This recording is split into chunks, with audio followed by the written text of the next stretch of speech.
Hi.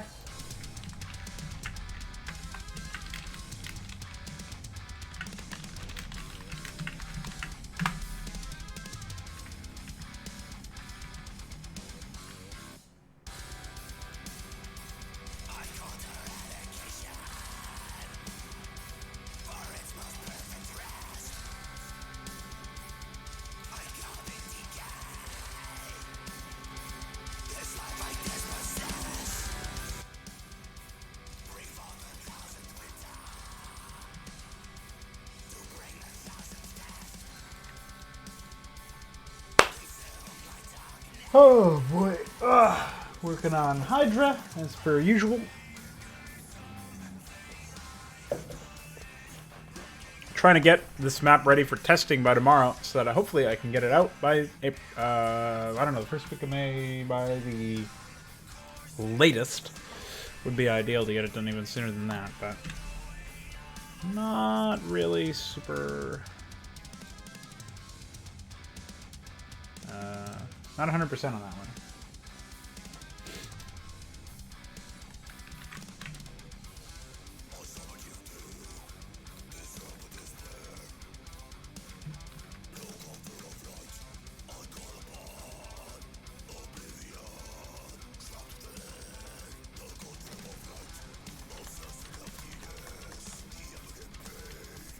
If people could tell me if there's any quality issues, I lowered my bitrate pretty significantly because I'm encoding at the same time as I'm doing this, so would greatly appreciate anybody letting me know how it looks.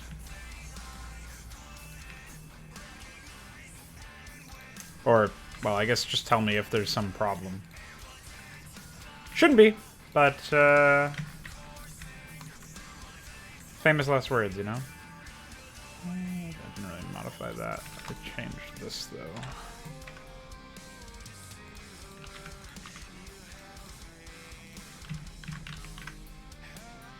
Okay.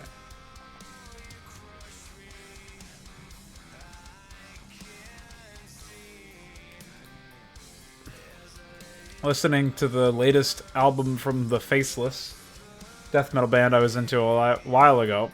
Not really sure what's up with this track. Seems a little eclectic. Like they couldn't make up their mind on what genre they wanted to be. Where are we with this script anyways? Just in the middle of calling the attacks.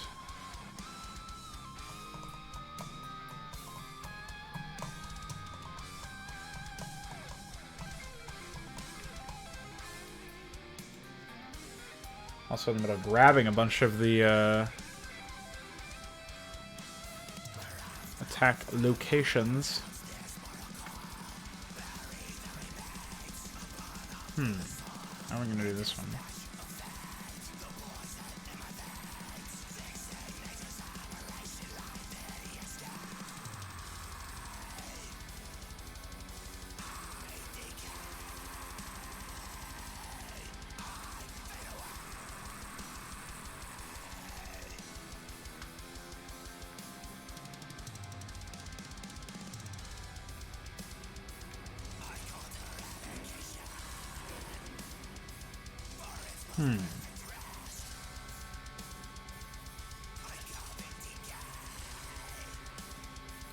So that would be TDC.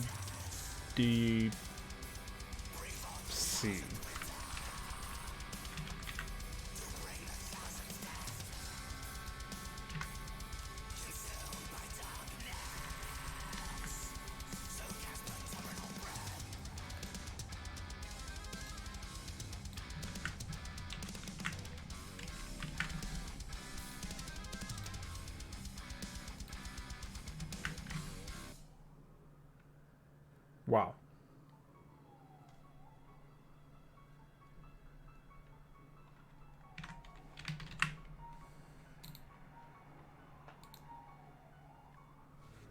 And in that moment of strange ritual, I became you, a vast nothingness in which you found completion, until there wasn't the slightest space for anything else, creating the life behind your eyes.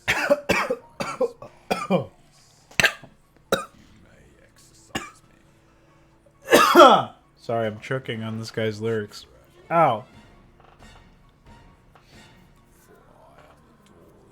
I am a king amongst a throne built off of corpses of my enemies. Oh yeah, what was that line I was trying to do? I had this idea for a campaign. Oh,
Yeah, it is. Holy shit, track 5. The spot. Alright, boy.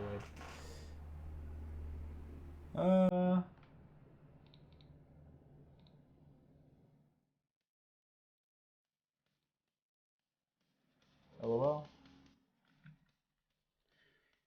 Yeah, music is such a weird thing. You'll get a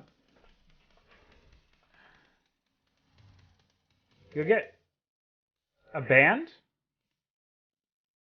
that is just so fucking good in like 1 or 2 albums, and then you'll listen to their next stuff, and they're like, "Wow, this sucks."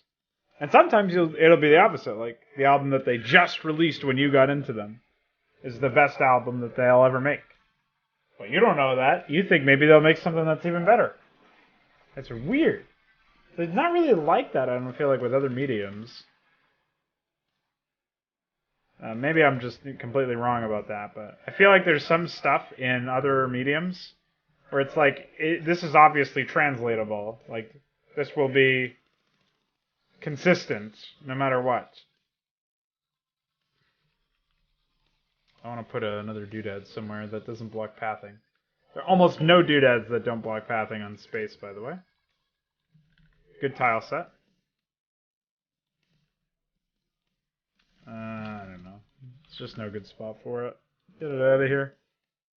Anyways, I feel like there's something about music that in its composition there's like magic lost that you can't really retain. But I could just be wrong about that. I don't know. Ay, ay, ay.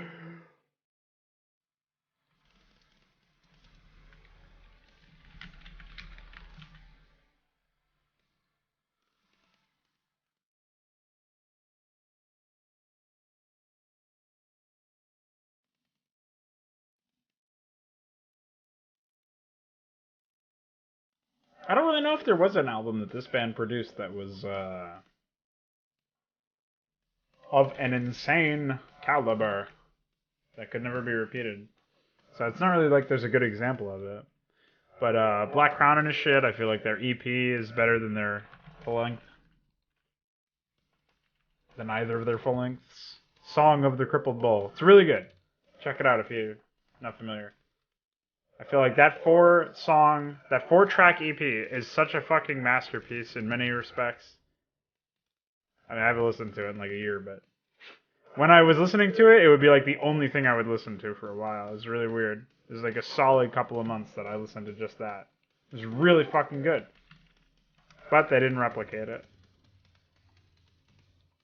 Not that it doesn't take credit away from them. They still created a fucking masterpiece as far as I'm concerned.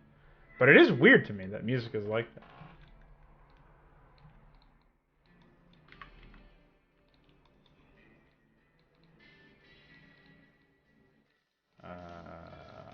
What the fuck is that? Oh, maybe it's this? It is. It's my head, Tony. Been saying Tony a lot for some voice acting.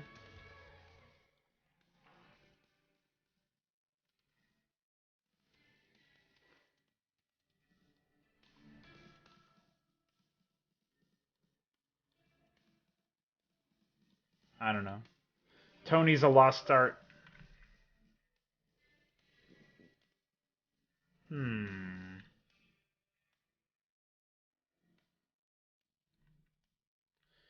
What can one Tony do? Besides live with the fact that his face is in another man's server about 5 different times. How many quick attacks do I have here? I think I have 5 attacks in right now. That adds up. Oh,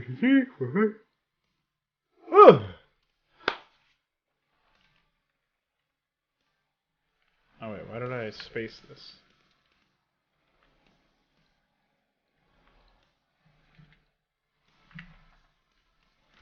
What the hell? Crispy inside. I think that's what he's saying.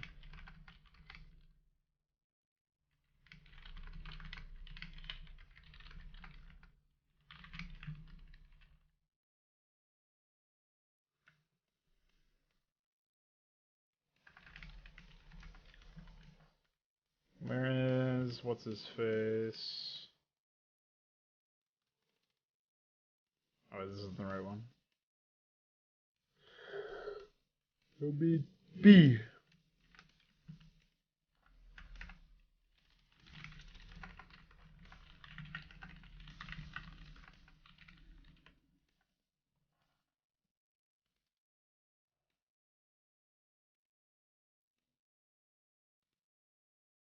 So I think I need one more set of attacks per player.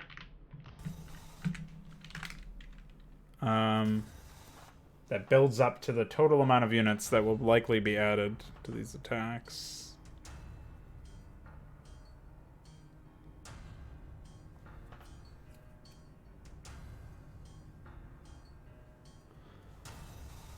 Because basically the way this AI works is that they have a lot of area towns, and each one of the area towns has a 2/3 chance, so 66% chance at least. I think that's it.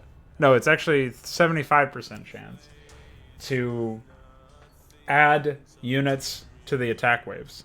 And it's small amounts, but they have like 6 area towns.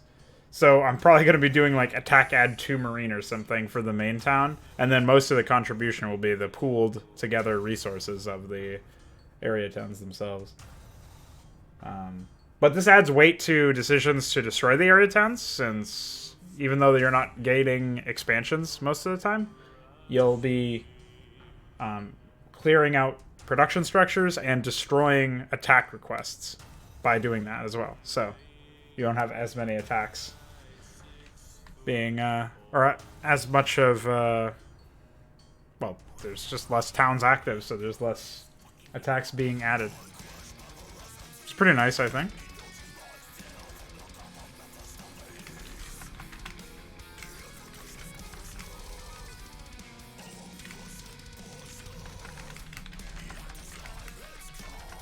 Ah, shit, I keep forgetting.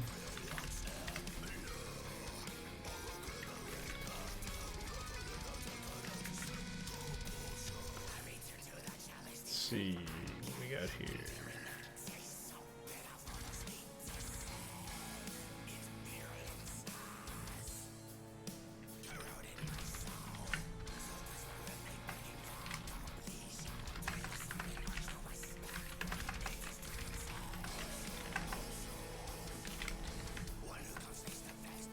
Alright, so now I can just do it like normal. This Arbiter death tells the AI area towns to not add anything.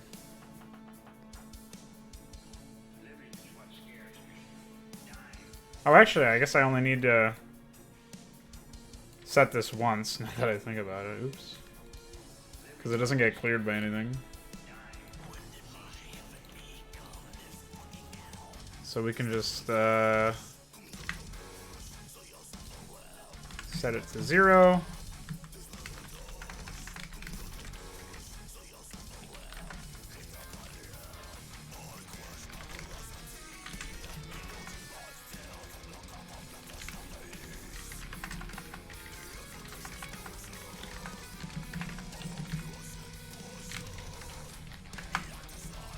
And then I think probably... I'll say 5 attacks per player, so 9 more attacks since I just coded one in for... Well, I'm going to do 10 attacks after the initial warm-up that's very scripted.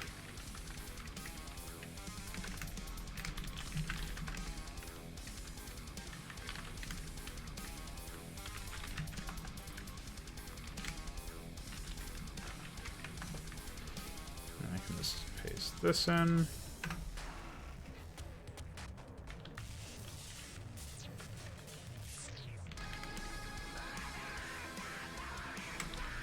Uh-oh.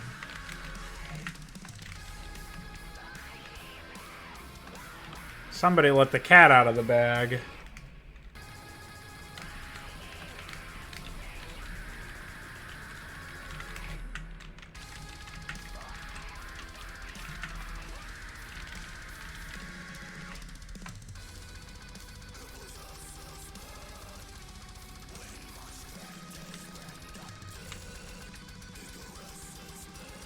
Living matches.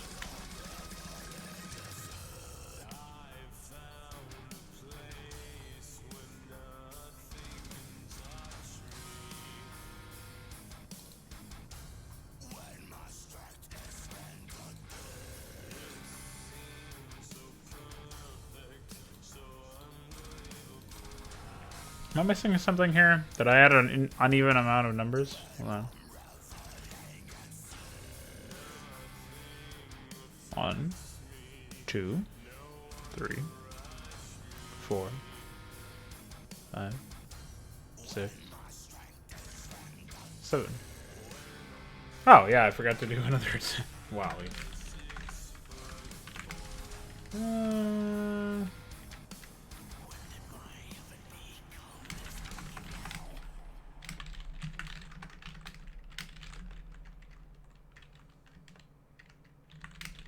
What if that was the whole album?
How's that even possible? What a weird situation to be in. I like to take AI attack waves in the final loops. Basically, like, this is something that Blizzard did a lot, where they would have a build-up in most of their scripts, where it would scale up to somewhere close to max strength, and then they would have a final loop that would loop infinitely, and that would be, like, more or less their consistent strength, you know, depending on the weights in between. You could get something like a medium attack, and then a long wait, a heavy attack, then a short wait, a medium attack again, another short wait, another medium attack, then a long wait, and then it, like, you know, or maybe a long wait after the heavy attack or something like that, so that it would give the players more time to recover, whatever your logic is. But I like to do mine such that they, at the end of the loop, this is something that Necron started doing and turned me onto, was before this go-to command, you just add a couple of additional units to the attack wave. So you add like 3 siege tank and a battlecruiser. I mean, I'm not going to do that here. Maybe the siege tank will, but not the battlecruiser because the AI doesn't have access to those. But then they'll be added to the first attack in the loop. And that way, if you have something of a scaling period where it scales up, even in your attack loop, then, you know, it'll give them the player an even harder attack at the end of the loop. It's just like another way to do it without writing in another attack entirely. Which, I guess is pretty neat. I certainly don't mind it. Let's see, attack god. What do I want in these attacks? I like the idea of the Spec Ops just dropping like 10 Goliaths on the field.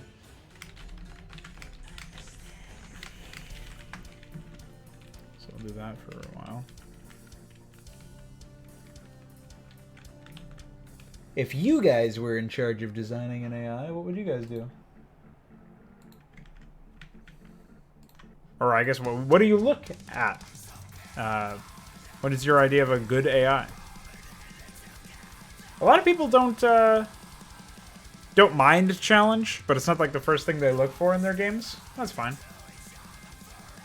That's like one of the necessary sacrifices I realized I had to make when I was setting out to make really challenging maps, and the reason is because I wanted to personally challenge myself. And as the map maker, you always have some idea of prescience. You always have the idea that, well, I made the map, and I wrote the AI, and I set up the difficulty, so I know what to expect, especially after you've tested it enough times. So, when you're in a situation like that, you have to ask yourself, like, oh, is this, I don't know. It's an interesting conundrum there from a design standpoint, which is cool, in my opinion. But obviously, if it's challenging for you, and it forces you to get better at the game to beat it, and you made it, it's going to be super challenging for somebody who has no idea, like no prior map knowledge going into it.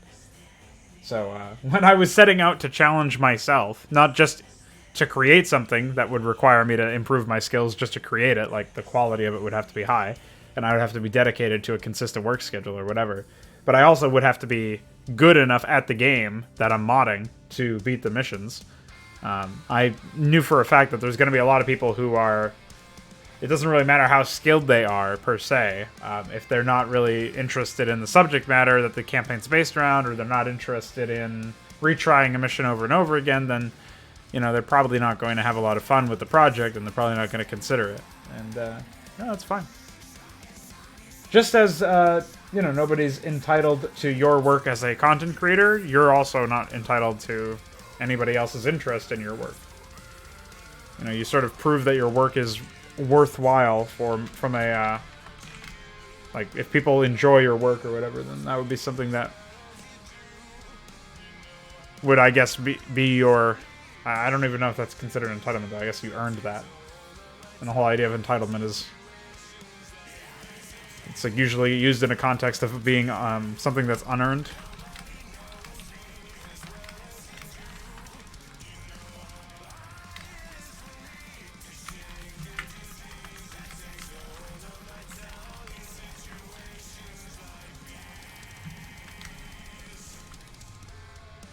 A lot of R&D went into this AI stuff, too. Weird.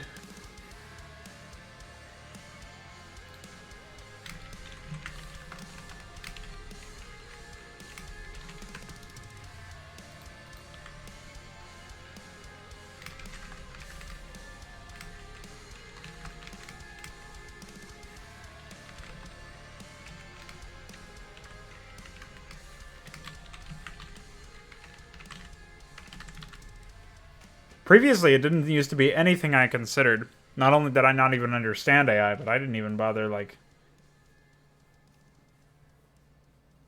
I don't know. I didn't research it. So I very rarely thought about how I was going to set up the gameplay. And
that I used to work within, and then I just get into positions where I'm like,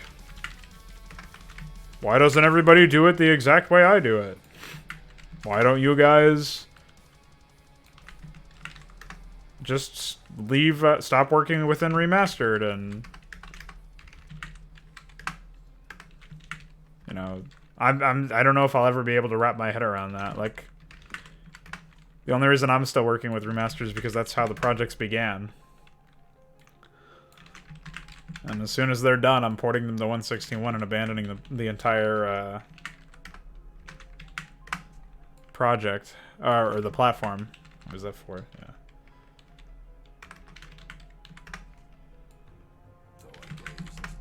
But I think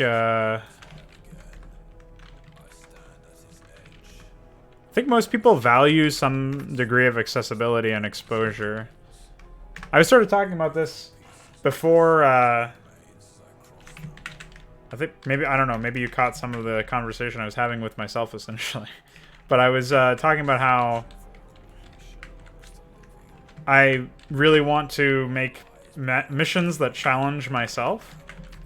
And obviously, when you're the guy who made the map, you have all of this prior knowledge. So, I'm just gonna...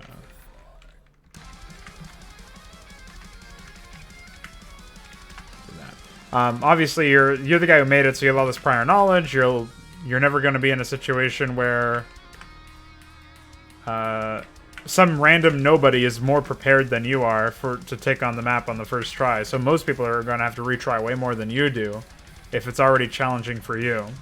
So I knew going in, like, oh, there's no way that anybody who's... Well, there's a very low chance that there's a lot of people out there who would be willing to play this. So the average person, it's just not... It's not for them. It's not designed for them. And I was fine making that concession. But I think a lot of people would have a problem with that for some, you know... I mean, I don't know that reason. I guess they... Like, I know a lot of people look at others in the community, or like they design stuff around not what they themselves can beat from a challenge perspective, but what the average community player can. And they'll be quick to nerf things in their maps if they get feedback from others that it's too difficult, whereas I'm more likely to just say, yeah, and leave it the way it is.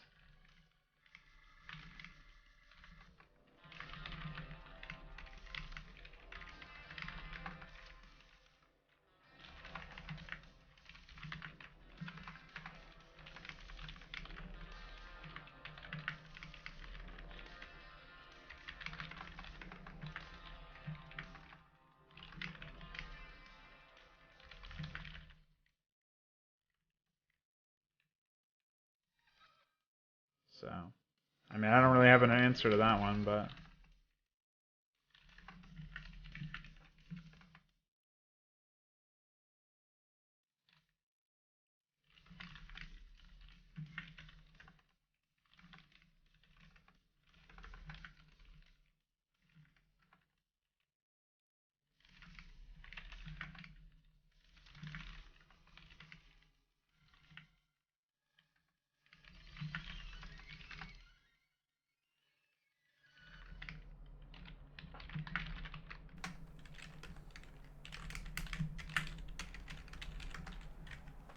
That the whole album? Holy shit. How long have it been live? I guess it was a full length. I'm gonna play Song of the Crippled Bull now. This is a really good album. I'll turn it up. Well, I don't know how up I can actually turn it. Since at 1% volume, it was about as loud as I was. So.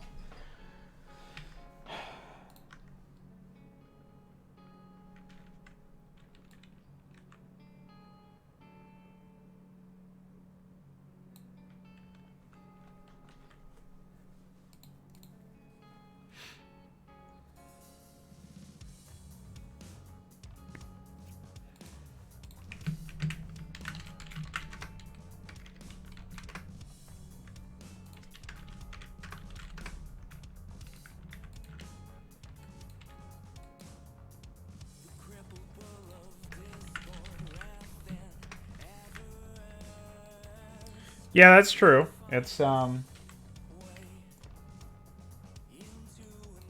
definitely possible to focus on that or prioritize that, I suppose.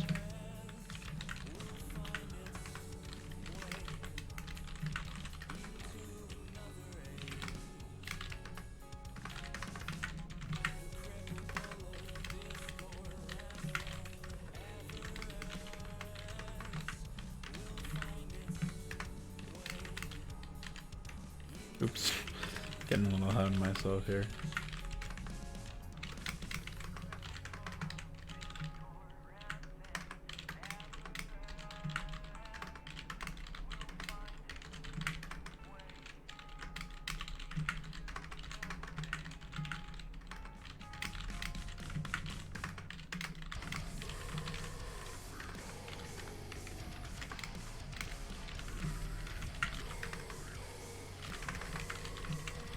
I feel like there's a... Yeah, I mean, that's the thing is, I just make the stuff to enjoy it myself.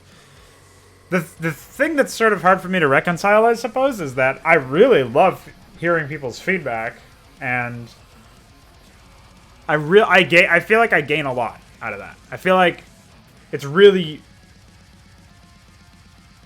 It's just cool for me. Like, it's really rewarding for me to hear other people's opinions on my project, and I'll always take other people's considerations or opinions. Even if I don't take their suggestions or feedback on board and make decisions out of it, I'll still really enjoy the process of collecting that data. But when it comes to actually... like,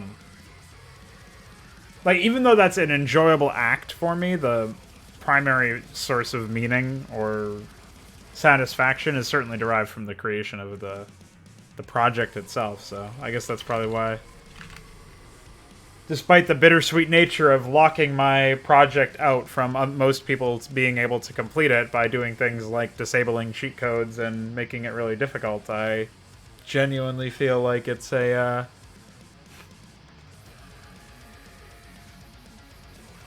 better design decision. Levels up the overall project, so I'm okay with that. Maybe that'll change, I don't know.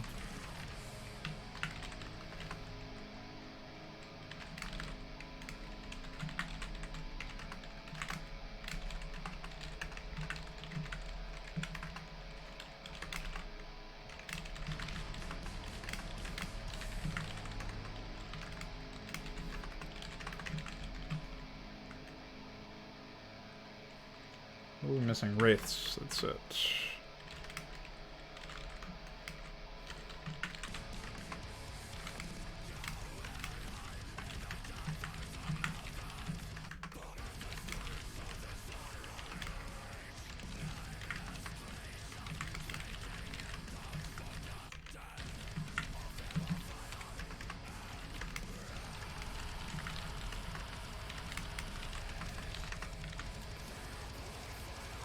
Alright, well, this script is done. Just make sure I didn't screw anything obvious up. Was this replacing T08, I think?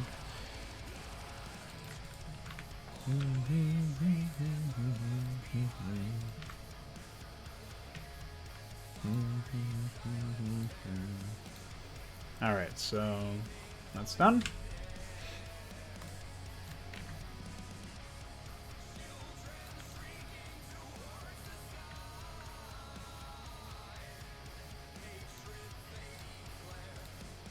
Seems like more people are actually getting involved in content creation, at least on... judging from my Discord. I don't know if anybody on the Send Discord is doing anything exciting. Oops, that's not what I want.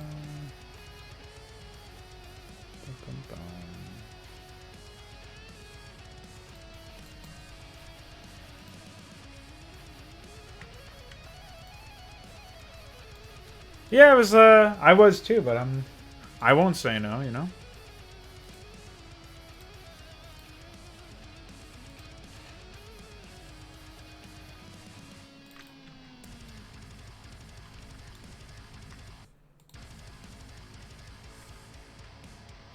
Oh, that's one thing I wanted to fix.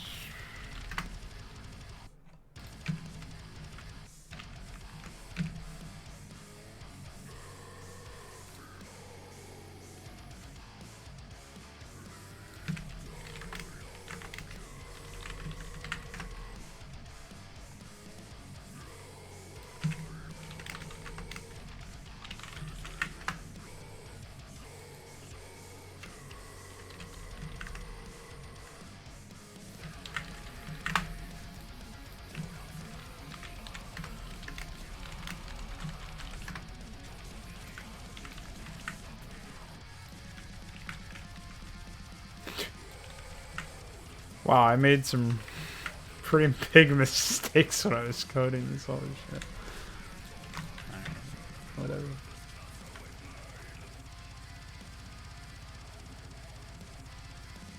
Yeah, that's why I've been doing more tutorials myself lately, but the big one is the AI ones. If I can get those down, at the very least people will know what not to do when they're making their campaigns, even if they don't end up doing any AI modding.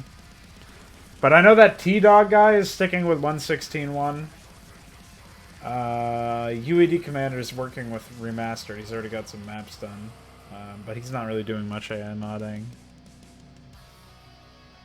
But with increased interest, I mean, it's just more of a likelihood that I'm going to get actual responses when I ask people what they want out of tutorials. And then hopefully we'll get somewhere with that. Oh yeah, I'm gonna just swap over here. Alright, we're still... What the fuck? Good job. Nice OS window. Oh yeah, how's the visual quality of shit? With of the stream right now. Anything fuzzy or low, like pixely or anything? I'll tab a few times. Oh, okay, cool. I turned it down from 10K to 6K, and I was expecting some quality loss. I'm sure there is, but I'm encoding on the other desktop right now, so I just assumed there was going to be some issues with that if I was streaming in full definition. You probably are the only active modder making Melee mods. I still have that comedy one that I'm working on, but I haven't bothered with it lately.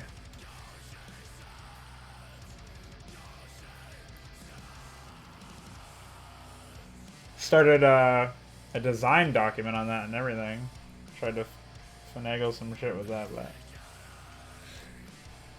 One thing I love about StarCraft is how... You see how this has changed the region? I guarantee you... Hold on, let me find it. Holy shit! I found the one doodad that didn't change regions across the entire map. That's fucking unheard of. When you keep removing it. Here's what happens when I delete this doodad. So we'll zoom out. Oh yeah, just change every region in the entire map, why don't you? So you can imagine if you get AI regions for attacks in this game, and then you add doodads afterwards, you just have to get all of your regions again, because you might have just screwed something up, where now a region that was really big is actually really small, and all of the units get crowded around there and never finish attacks. It's pretty annoying. And you can't control regions really well either. Like, there's certainly imprecise things you can do, like adding and removing doodads, or...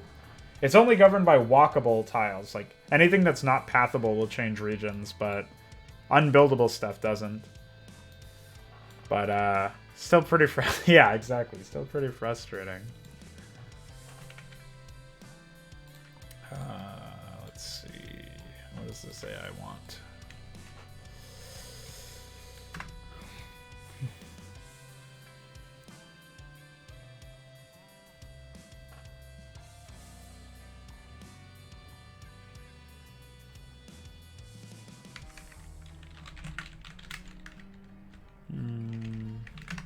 Okay.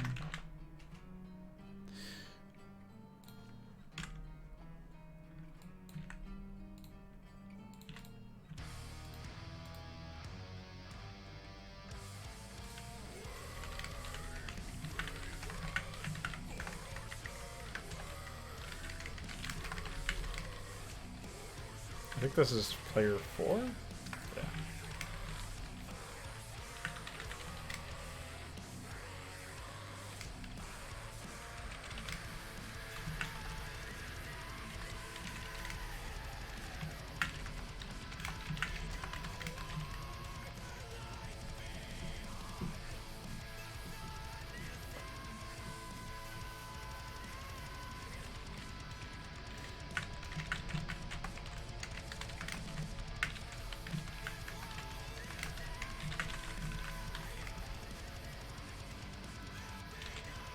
I wish, there's like this command I wanted Knave to do where when you called it, you'd be able to simulate the effects of, or replicate the effects of another command called Help If Trouble that makes an AI ask its AI allies to help defend it. But you'd be able to replicate that for players, so the AI would defend you. Like help defend you anyways. Eventually that'll come out. In the meantime, I think the only way to actually make it happen is to give it like a high, or give it a default min value and then have it guard all and a bunch of other shit. By like placing invisible buildings inside the player's base that are owned by the AI, so it considers those regions owned by itself, and then when the enemy units are there, it'll defend them. So in the meantime, since I haven't figured that one out yet, I've pre-placed a bunch of wraiths and tanks and stuff, and they get removed at map start after the script runs, and then the script says, hey, I have guard spots here, and sends wraiths into like areas where they'll like scout around and try and protect the player to some degree. At least for the opening couple of minutes. I mean, yeah, it's something. And then you've got these two tanks here that are like designed to be, well, they're designed to harass this mango base, which will hopefully help out. I don't know how many times that's gonna work. Removing them counts as a guard death, and they can only be retrained 3 times after their initial death, so for a total of 4. But that should still be more than enough for most players to take advantage of them, of their presence. Still can't. I think for 161 this would be great, but I don't think there's any hooks in GPTP for it. But it's still like right now there's no way to detect when an AI ally is under attack and send you like a custom advisor transmission like our ally is under attack, or just a typical defense, or like a ping or something. Even just a minimap ping would be great. But alas, I at least I feel like I asked you about that a while ago, and I think you said that there was nothing in there for adjutant or advisor messages. I could be wrong though. Because like a big issue, especially in single-player campaigns, is that your AI ally doesn't seem to be doing a whole lot if you're not actively watching them. And if it's a hard map, you're not going to be watching your AI ally. You're going to be paying attention to your own shit. So like just advisor messages that something is happening would be more than enough to like inform you that your AI ally is under attack or attacking enemies. So stuff like that would be a little bit more. It would just remind you, I guess, that the AI ally is actually doing stuff. And that way you'd maybe be more likely to go support them because you realize that they're under attack. Like Warcraft 3 and StarCraft 2 have this stuff built into them, so a little bit easier in those engines.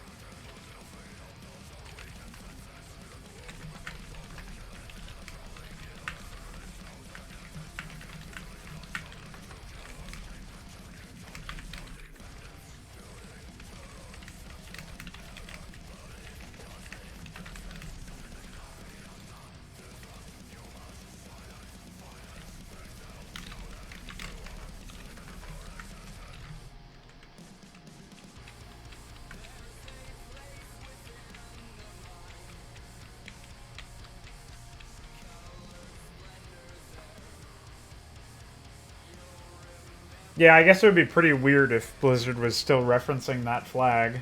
Oh, I guess maybe the flag probably just, like, one of the things that determines whether the player is notified about it might be if player controller equals computer or something, then ignore. But I don't know, that's just all speculation.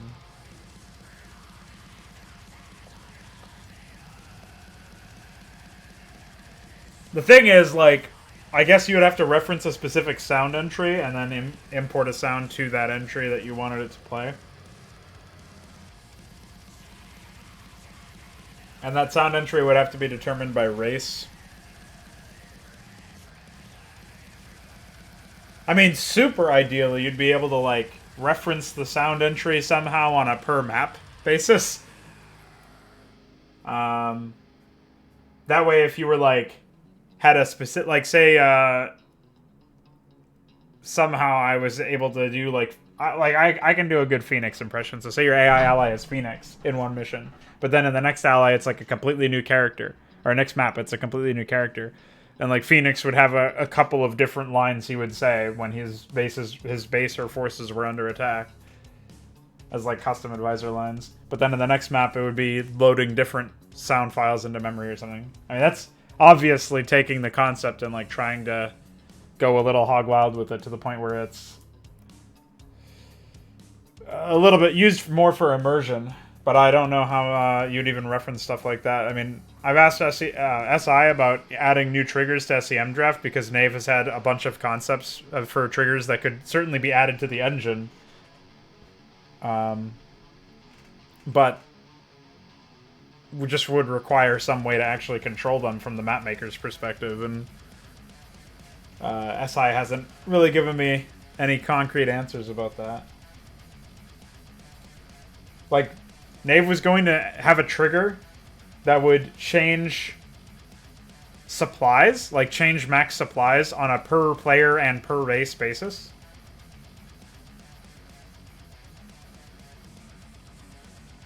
Which is obviously really fucking good.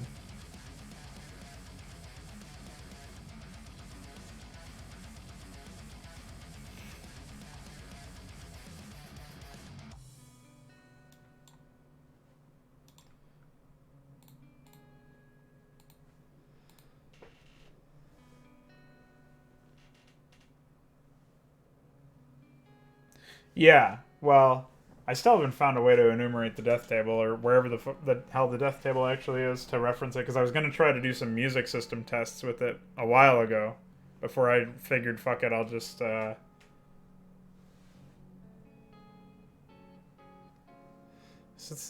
decided I was just going to use in-game shit, but maybe I'll rescind on that if it's actually as easy as I'm thinking it might be.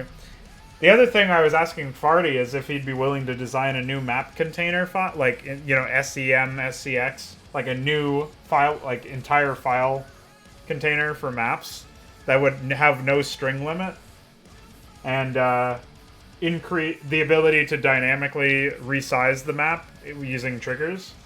But he said that he would only do it if the work was guaranteed to, like, if SI was committed to, like, making it work with his editor.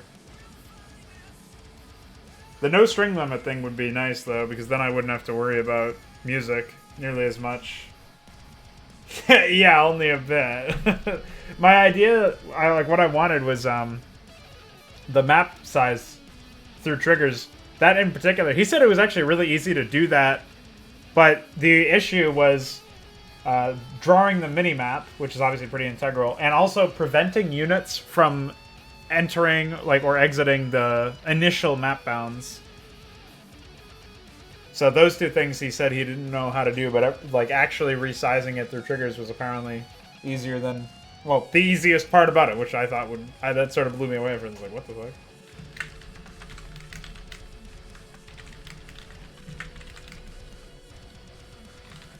But this is a while ago, so.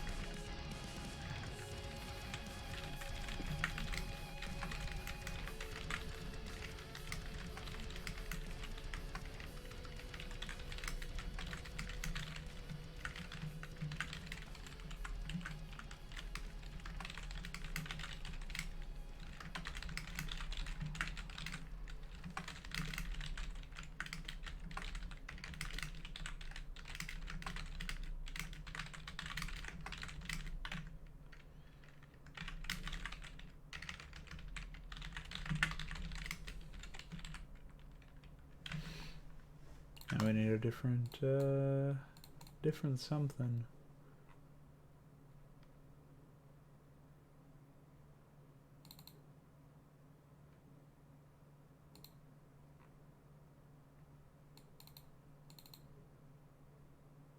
I remember this band, but I don't know why. Let's check them out.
Getting drunk with emoji.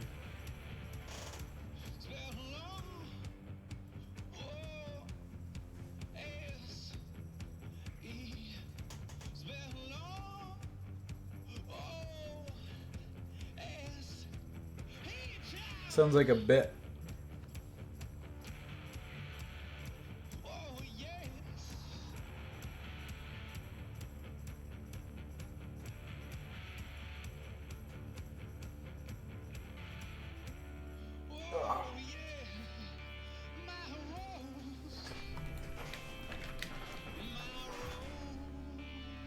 I heard the Korean War is gone. Is that real? They finally fixed that?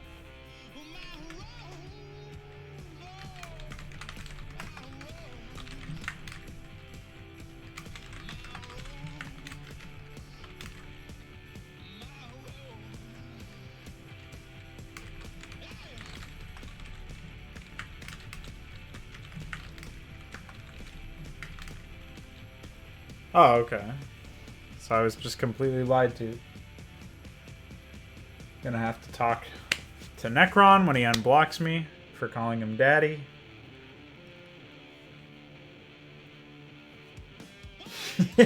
I told DF about that. DF replied, he bailed out of any responsibility. See, there's like a weird hazing ritual that anybody who I meet has to go through, and sometimes it involves daddy. Because I used to have a good friend of mine back in the day named Mark, and Patrick and I just called him Todd for 3 years. And he bartered to get his name back by giving us the name of his father. And his father was named Patrick. So then Patrick became his father, like our friend Patrick became his real, like his surrogate father. But we gave him his name back, and then I just called him Daddy all the time instead. It was a really, it sounds probably about as insane as it actually was, I guess. But it was funny. It was all an inside joke. But I found out I could do a really good lolly voice, really good anime voice actress voice. Is just by calling him daddy a few times. I feel like I am closer to understanding.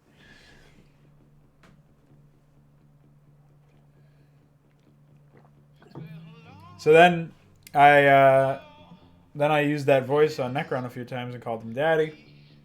And I guess at some point he must have said, if you call me daddy again, I'm blocking you. But I don't recall that. And then I just typed it at him. I didn't even say it to him in the voice. And he's like, "Oh, you called me daddy again," and then he blocked me.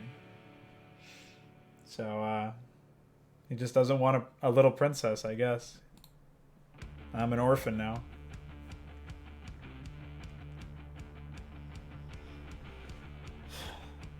At least I still have my tiara.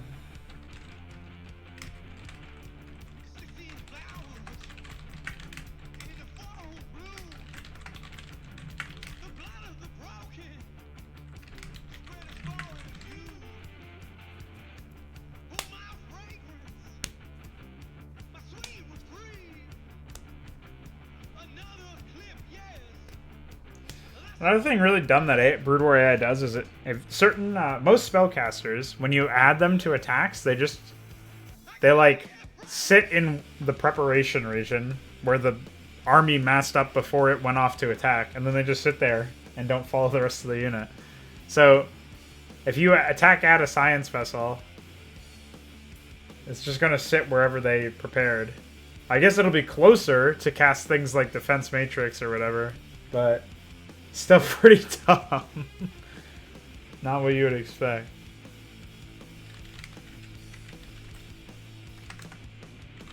High Templar are like that, which is pretty dumb since they see the thing is, well, the way you would do it is you would like make a dummy unit that has a weapon, but I guess no attack animation or something? I don't even know how you would do that. So that they wouldn't actually attack. Or you probably just set their AI order to normal movement, no attack or something. Even though they have an attack. So that way they would be considered military by the AI.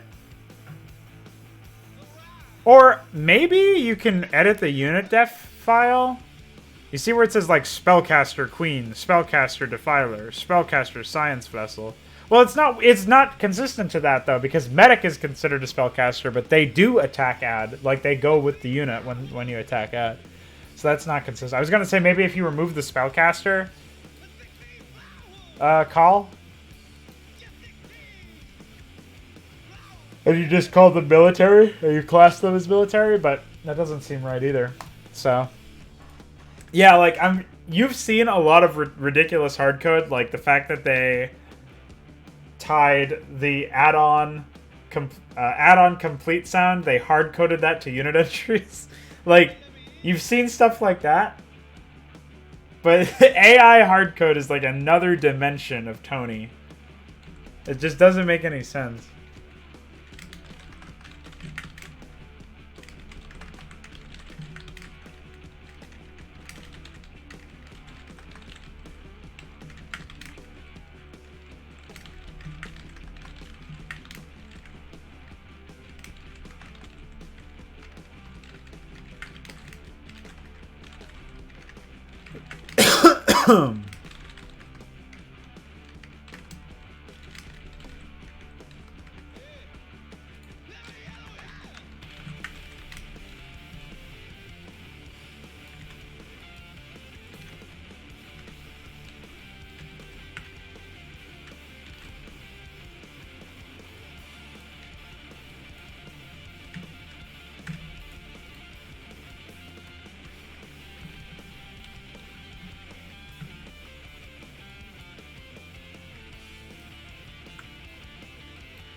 All right.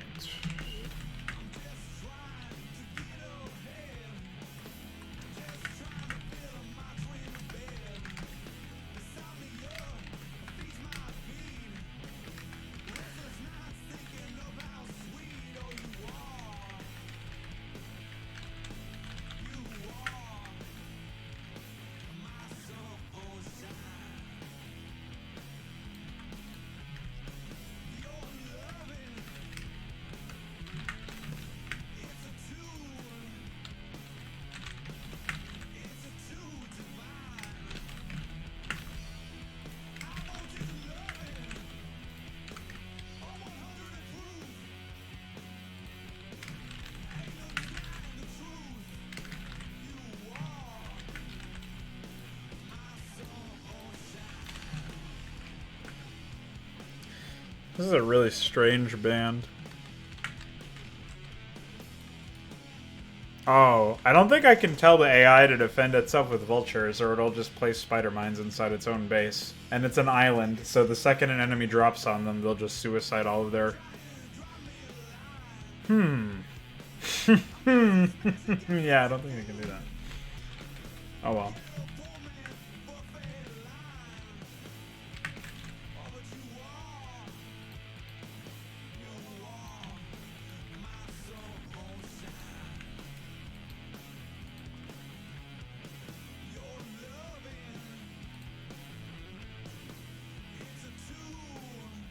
So you working on anything at the moment, Voy, or you just, besides whatever you're drinking?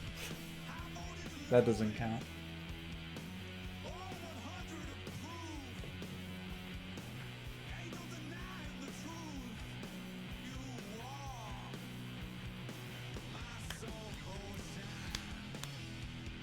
You spilling the beans anytime soon?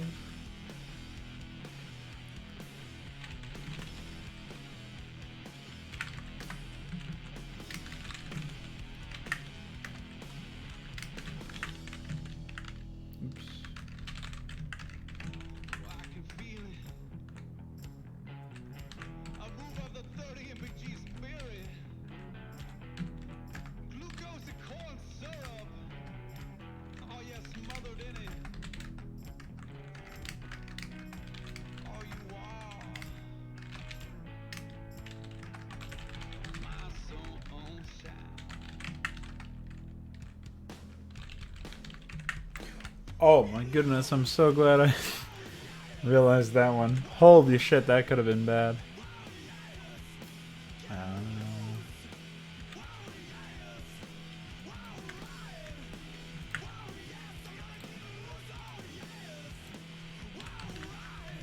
What a mess.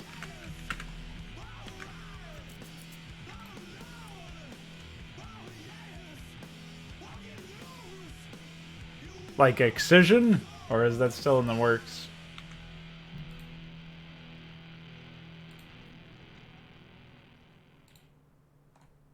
Wait. Oh, wait, no.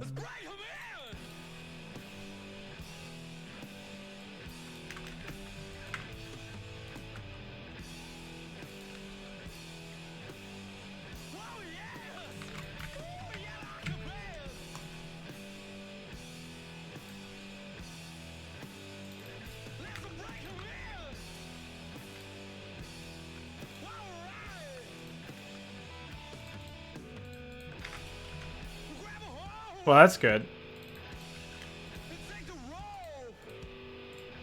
There's not really very many co-op versus AI melee mods.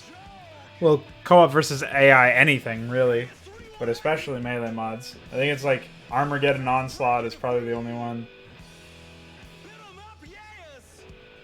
that I could think of.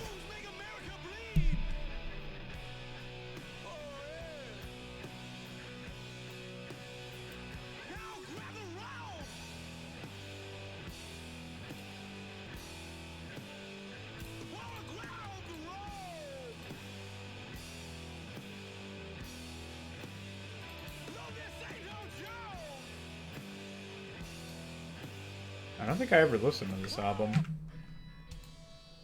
check it out.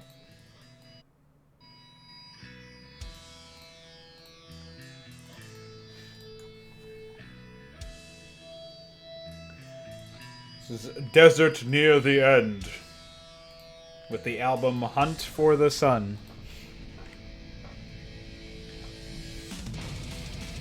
Holy moly. Buckle up, kids.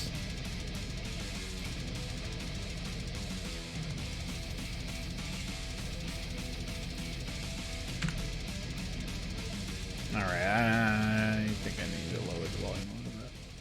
There we go. Hunt for the Sun Crystal. Don't. That is Flame Knives, by the way. Have you been watching these videos that I've been making sober? Or I feel like you might need alcohol to get through the playthrough. I like your conspiracy theory, though. I think Ikewear might actually be Metatron. Well, that's not true because all of his campaigns have had macro components, and he's actually done custom AI. So.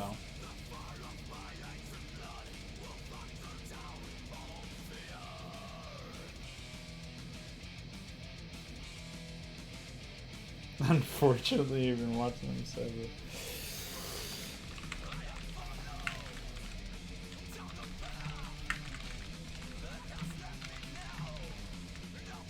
I'm sorry.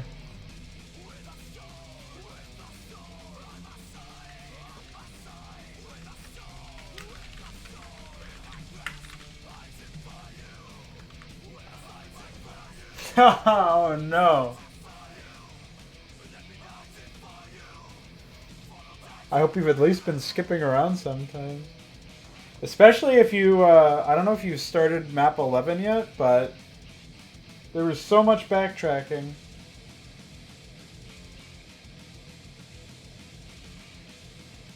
It's designed to make you walk back and forth between, like, a bunch of areas. I really flipped the fuck out in the last stream, too. Well, the last 2 streams. Just about to start again. Yeah. I'm so glad I'm done with that map. That map actually took almost 2 full streams to do. I'll just have you know that. In fact, the last stream I finished 11C, and the stream before that, I think I started 11A, which I did 11A in one video because I cheated, and 11C in one video just by itself. Yeah. So not only are there 3 maps, but the middle map is so unbelievable that it by itself took 4 individual videos. So this is a 6-part series on map 11 alone, or chapter 11 alone, which is 3 maps. So you'd think it's an average of 2 videos per map, but it's actually 1 video for map 1, 1 video for map 3, and 4 for map 2, because map 2 is designed in such a way that it just, what can you even say at that point, you know?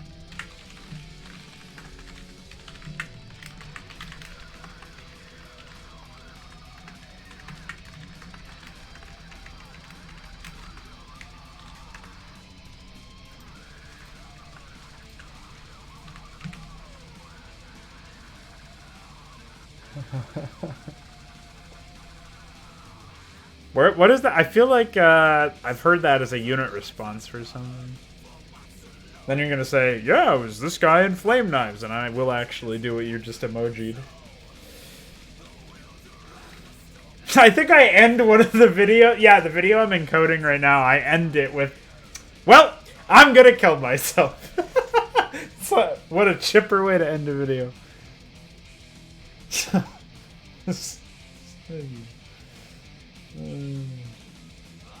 And in any other project, you'd be like, oh, he's being over dramatic.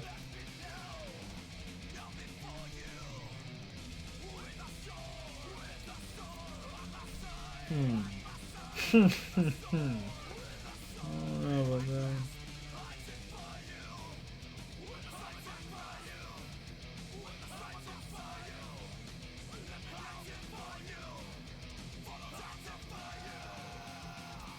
I like how this guy did 2 layers of himself singing, or screaming. Whatever, that's a kind of singing.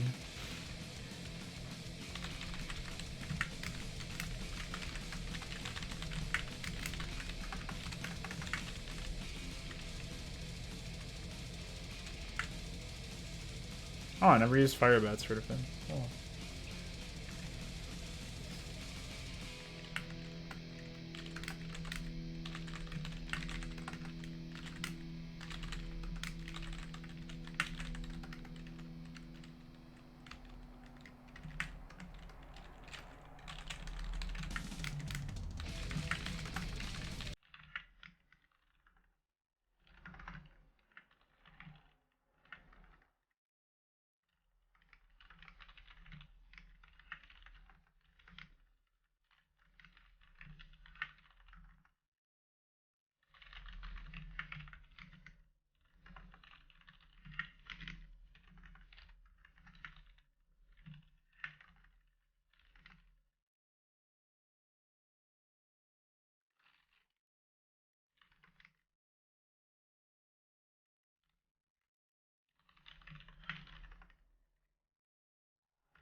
That project in general is a real enigma to me. Can't figure out what possessed Metathrone to make it. And actually, one of my viewers in the last stream brought up the README for that campaign. They said some pretty interesting things. Apparently, Metatron has quite the opinion of himself.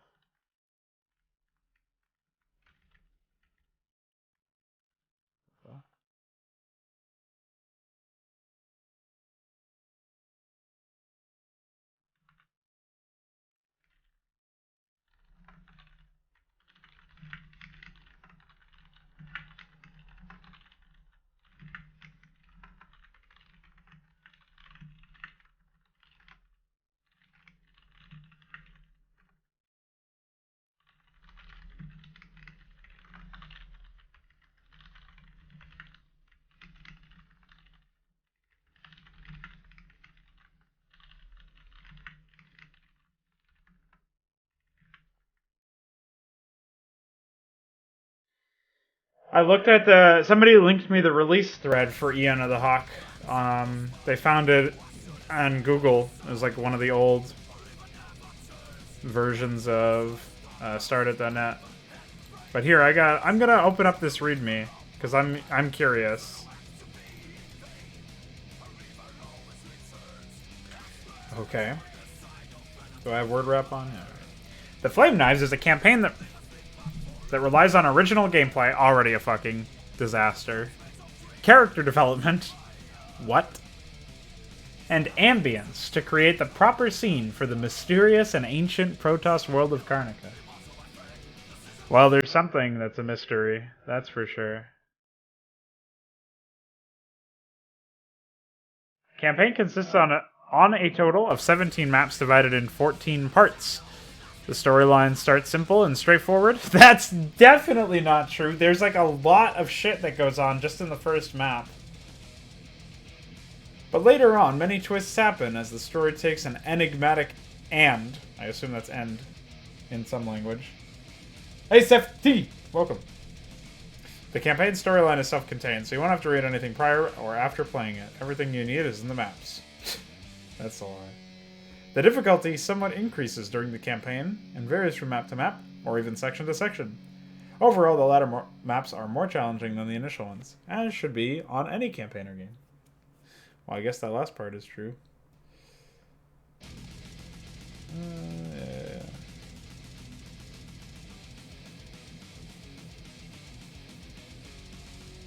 Attention to details. Doodads, unit, and building positioning, everything may hold some meaning. May. Especially in some maps based on puzzle solving, of which there has been one so far. So take your time. Many times your tasks will be made easier by simply reading dialogues instead of just paying attention at the objectives tutorials. This is where your attention span comes into play, smiley face. Oh yeah, he even has them in big bold words. The maps were thoroughly tested and balanced, and they're all completable. Wait till you see the ending of 11B, Voyager. That'll be going... I don't even know when that'll be up. That'll be up, Tuesday. Tuesday's video is a disaster, in many respects. But I finally make it through the... I finally make it through the map, and just the last section, I have no words for it. Oh, 11B is his favorite, by the way. 11B is amongst his favorite.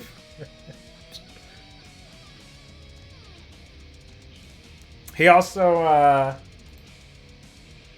he thinks that the reason he doesn't like map 3 is because the plot doesn't develop much there.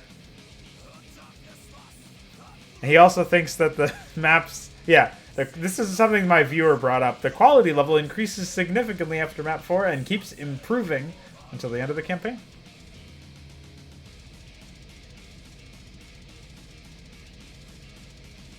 All fans, of course, Colin D. Oops.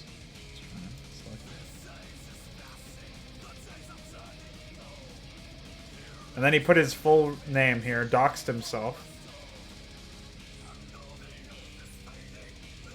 Yeah, somebody would definitely want to extract sound effects from flame knives. What sound effects did he add, by the way? Everything besides the voice acting is, well, the voice acting is abysmal in the first place, but everything that he added was just like Pokemon music. Oh, 11C is an actual Pokemon battle, by the way. Oh my god, this is what a disaster. Whole game needs to be deleted. But yeah, all of his music is from like Final Fantasy, Pokemon. Like, what is he? I don't know. What am I doing? This is white upgrade.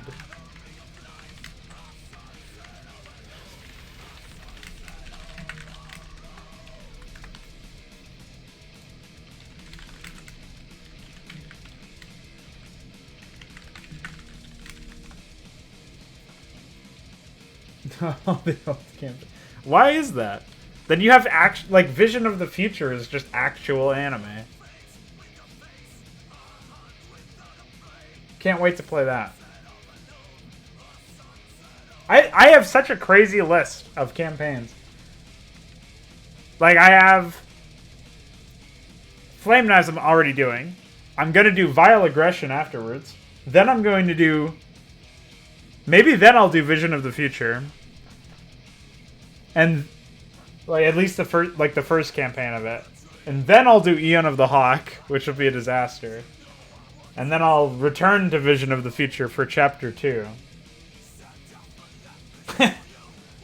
And then, I don't know what I'll do after that. I'll just alternate between Vision of the Future and some other set of campaigns. Yeah. Thanks. I need it.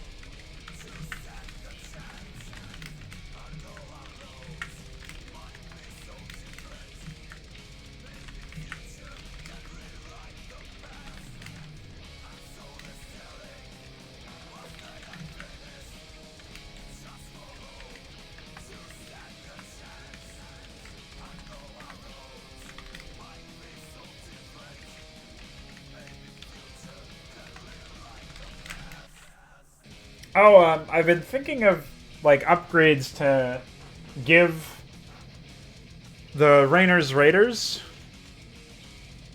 in Consummate Sequel. I'm trying to figure out like what I want to do for that. I already know I want to do something with vultures and wraiths. And I'm going to give them an upgrade that lets them lift off supply depots.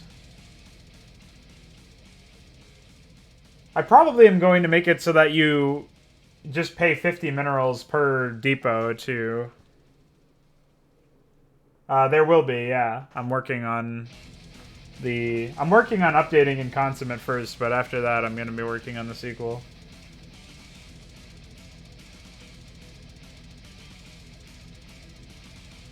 I don't know how I'm going to do that. Presumably there's a way to make it so that... I guess it would morph to a different unit that has the liftoff order permission and button. It has a different button set. And then I'll just like animate some liftoff animation from that. But the idea is so that you can... Like a big part of the Terran portion of that campaign will be like keeping your base mobile to some degree. Or at least... You can use a playstyle that benefits from that.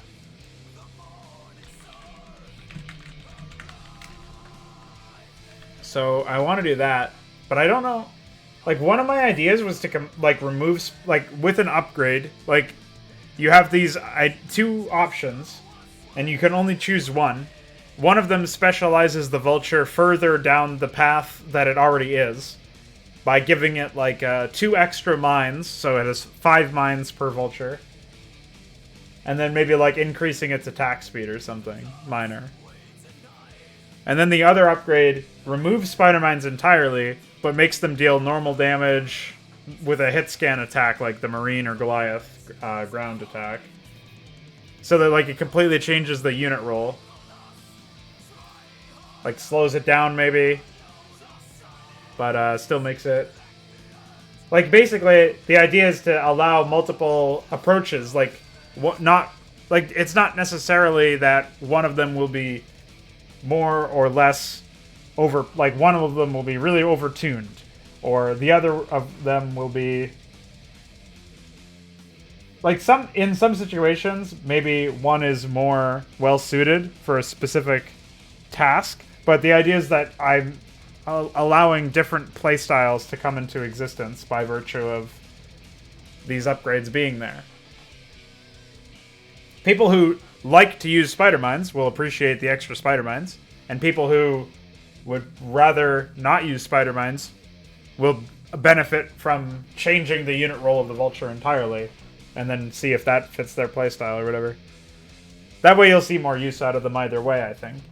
And then I think the tank is pretty much fine the way it is. I don't think it needs to be changed. But the Wraith, I would like to somehow better give it some, maybe like a mischance while it's cloaked or something. I think that was an upgrade in StarCraft 2, actually. Like while it's cloaked, enemies have a 1/2, like it's the same mischance as when they're on a different height level. So they become like massively more tanky in most cases. Except for stuff like, somehow there would have to be an exception in there for Scourge suicide attacks or whatever. That way it benefits cloak usage. But then the other upgrade would remove cloak and give them some different benefit. So again, it's like the idea of emphasizing its existing strengths as a unit or completely changing it. And you pick option A or option B depending on your playstyle.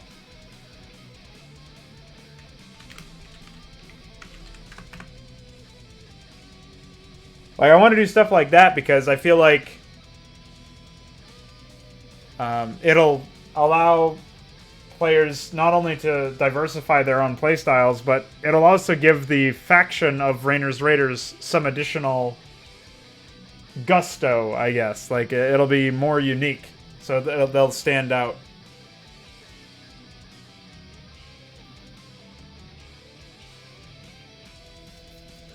No idea what I'll do for plugin work, but I don't think anything I've posited per se has been crazy difficult to achieve with something like GPTP.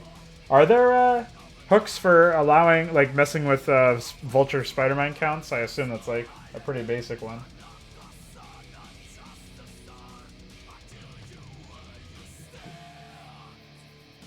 Well, that's good to hear. I've been trying to figure out how to make it so that you can just modify hanger count with triggers for things like nuke silos and spider mines.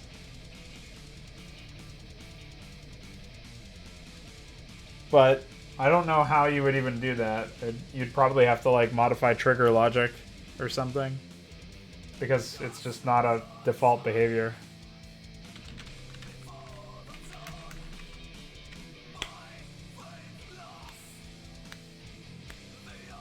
Well, it seems to only affect subunits, so the Spider-Man would have to be considered a subunit, I guess.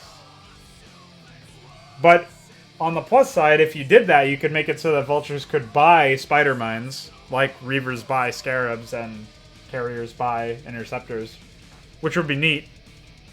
Maybe I would do that instead of giving them 2 extra Spider-Man slots. I would just make it so that you'd be able to buy them. Yeah, I would definitely love to borrow that technology, because I would make it so that I don't know, how involved is the code? Is it just like making the Spider-Man a subunit, or did you go about it a different way?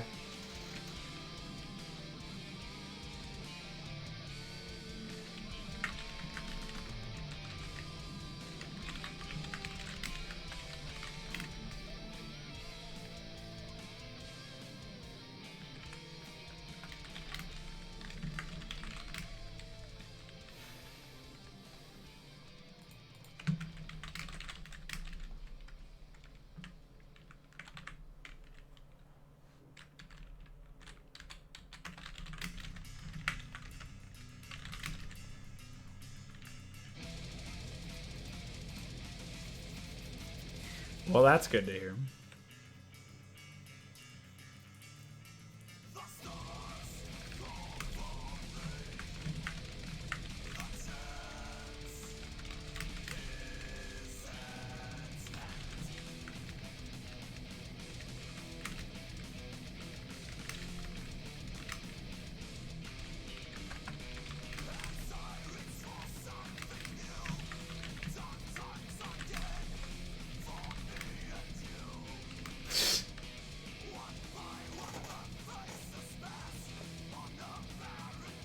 Hell yeah. Just code everything while drunk.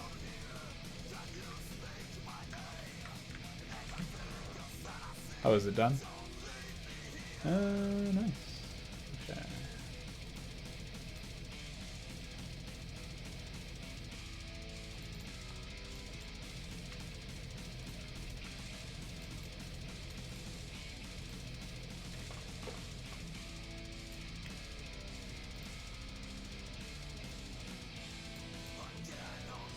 And neither do you unless you've already played this campaign. So tune in tomorrow to find out.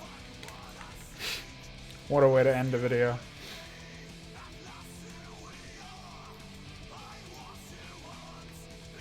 Hey guys. Alright. So that'll be my numero 3 render.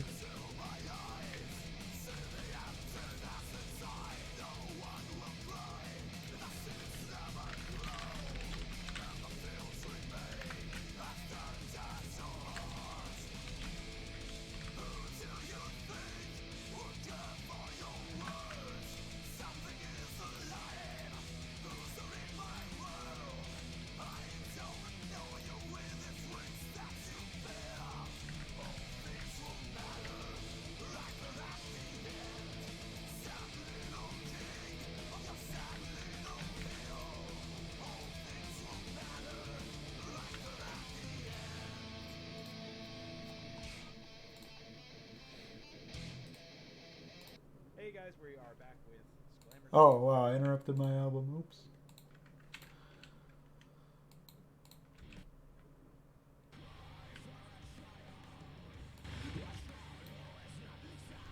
There we go.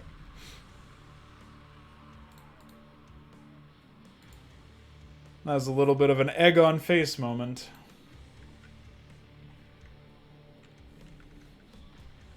Okay. See, I'm really juggling some stuff here. Streaming, working on a Broodwar project, laughing at Voyager getting drunk, laughing at Metatron and his readme, and encoding videos. It's great.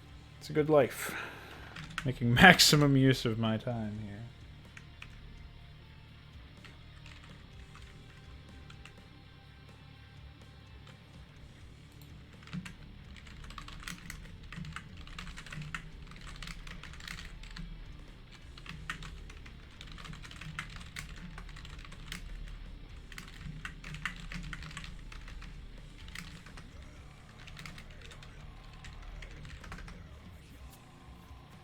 Of course.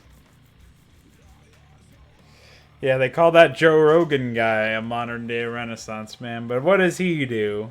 Records 10 podcasts an hour, guest stars on other podcasts at the same time, does all sorts of different kinds of drugs, and talks about them all the time, retweets Jordan B. Peterson on Twitter, casts UFC. That's not nearly as important as the retweeting JBP, by the way.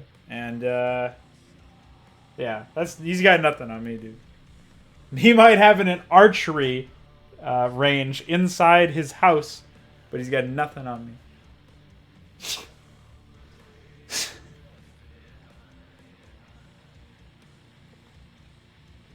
I will fight him on Crazy Mountain.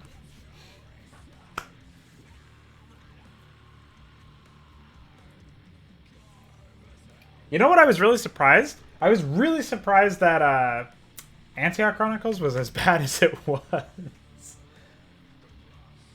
Like,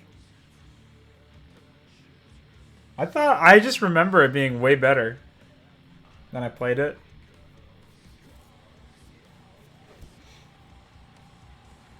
I don't know, man. I even was like on record in an interview, being like, "Yeah, Antioch Chronicles really inspired me." and then I played it, and I was like, oh. I actually distinctly remember Vision of the Future being dumb, but alright, that's what you're saying. I thought the thing about Vision of the Future is I just remember some dialogue about a Kerrigan portrait saying that a bunch of like some of the pools were smelly, and they were talking about spawning pools, and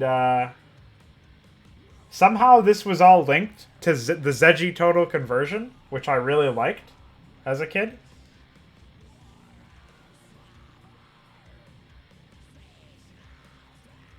But I don't know, man. But it doesn't even. It's why are they linked with anime? You know, like years and years later, I think it was about a year ago actually, so it's very recent. I watched a video that was some guy I know made. It's like this shitpost video about how fucking just how insane Ranma 1-2 or Ranma 1/2, that anime that is linked to Vision of the Future. How insane that anime is. They have like a guy who turns into a woman, like he just occasionally transforms into a woman out of nowhere because of some magical artifact or something, I think. I don't even know the context. And then all the guys and girls in the anime are like really hitting on him when he's in his woman form. And he's like, "Hey, I'm a guy really though." And it's like, what the fuck is like that's all I've seen of that anime. Yeah. But like, what is the what? That sounds like the beginning of a story that's way worse than Flame Knives. Speaking of which, I tried to communicate Flame Knives as the plot of Flame Knives to Patrick, my friend, and I was like, "Yeah, so basically, there's this evil guy who happens to be the twin of the emperor of a Protoss colony known as Karnica that is very far removed of Ayre's Protoss and the Conclave." And he comes from Ayre, this evil guy, Crassius. He comes from Ayre to meet Ashtorium, his brother, who's also the Emperor of Karnica, and talks to him, confronts him, kills off most of his court, and takes him prisoner, and keeps his brother, the Emperor, in some sort of cell or somewhere to be interrogated later on. And while this is happening, there's an insurgency that his agents are orchestrating. And Maradun and Cardine, an executor and a praetor respectively, have to organize some sort of with like a defense against this insurgency, and they beat them back. But it's not before Crassius pretends to become pretends to be the emperor, because they look identical. They're twins. So Thalandris, one of the emperor's court members, notices that it's not Ashtorium, but in fact Crassius, and somehow he knows of Crassius' existence, even though Crassius was kept a secret from everybody, because it's part of this weird conspiracy thing. And Thalandris is like, "Hey, you're not the emperor." And then another High Templar is like, "Yeah, he's not the emperor," even though this was somehow supposed to be only Thalandris could see this, but just some other random High Templar could too. Then all of them except for Thalandris just explode because Crassius is powerful, and then he keeps Thalandris in custody, probably in the same cell as Ashtorium, because he's like, "Oh, I need to find out how he knew it was me." And then he interviews these, or he has a meeting with these two Terran generals, Colt and Bevelisk, and they're of the Emojin Protectorate, who are they're helping out the insurgency. They're in on it, but not all of their individual warriors know, or their individual lieutenants know. And Just the leaders know of Crassius' existence. They also talk about Mithridates, another Protoss executor that they took over from Ire. They brought him to Karnica to help lead the insurgents. So he's responsible for the insurgents. And then, at the same time, Maradun and Cardun are recovered by the insurgents, and Cardun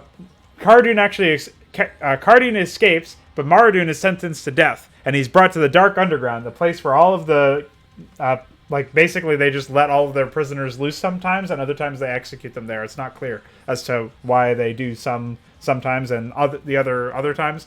And then a bunch of ghosts come up to try and execute him. But before executing him, they exposition the player about what the Dark Underground is and why there are all these Kadarin crystals everywhere. And then Dark Templar kills all the ghosts, and it's Klazarak, and he's this guy that Maradun is somehow familiar with. And he's really scared, and he types a bunch of O's and periods after his words, like ellipses. And then they fight through this Umojan Protectorate base, and they destroy a command center, and they interrogate the lieutenant. But he's not in on the whole thing. Like I said, only the admirals are in on it. So he immediately trusts these Protoss that have murdered his entire battalion, and he's like, I want a piece of my admirals, and I want to show them that they shouldn't turn their back on their allies like that. And Maradun and Klazarak are like, fine, you can come with us then. And then they leave. And that's the end of the first map.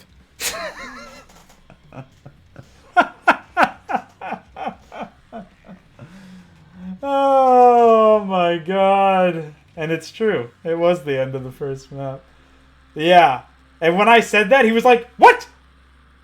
No! Like, he did not believe me. I was like, no, that's really it. He's like, how many maps are there? I was like, I don't know, like 17 or 20 or something. And then he just left the call, I think.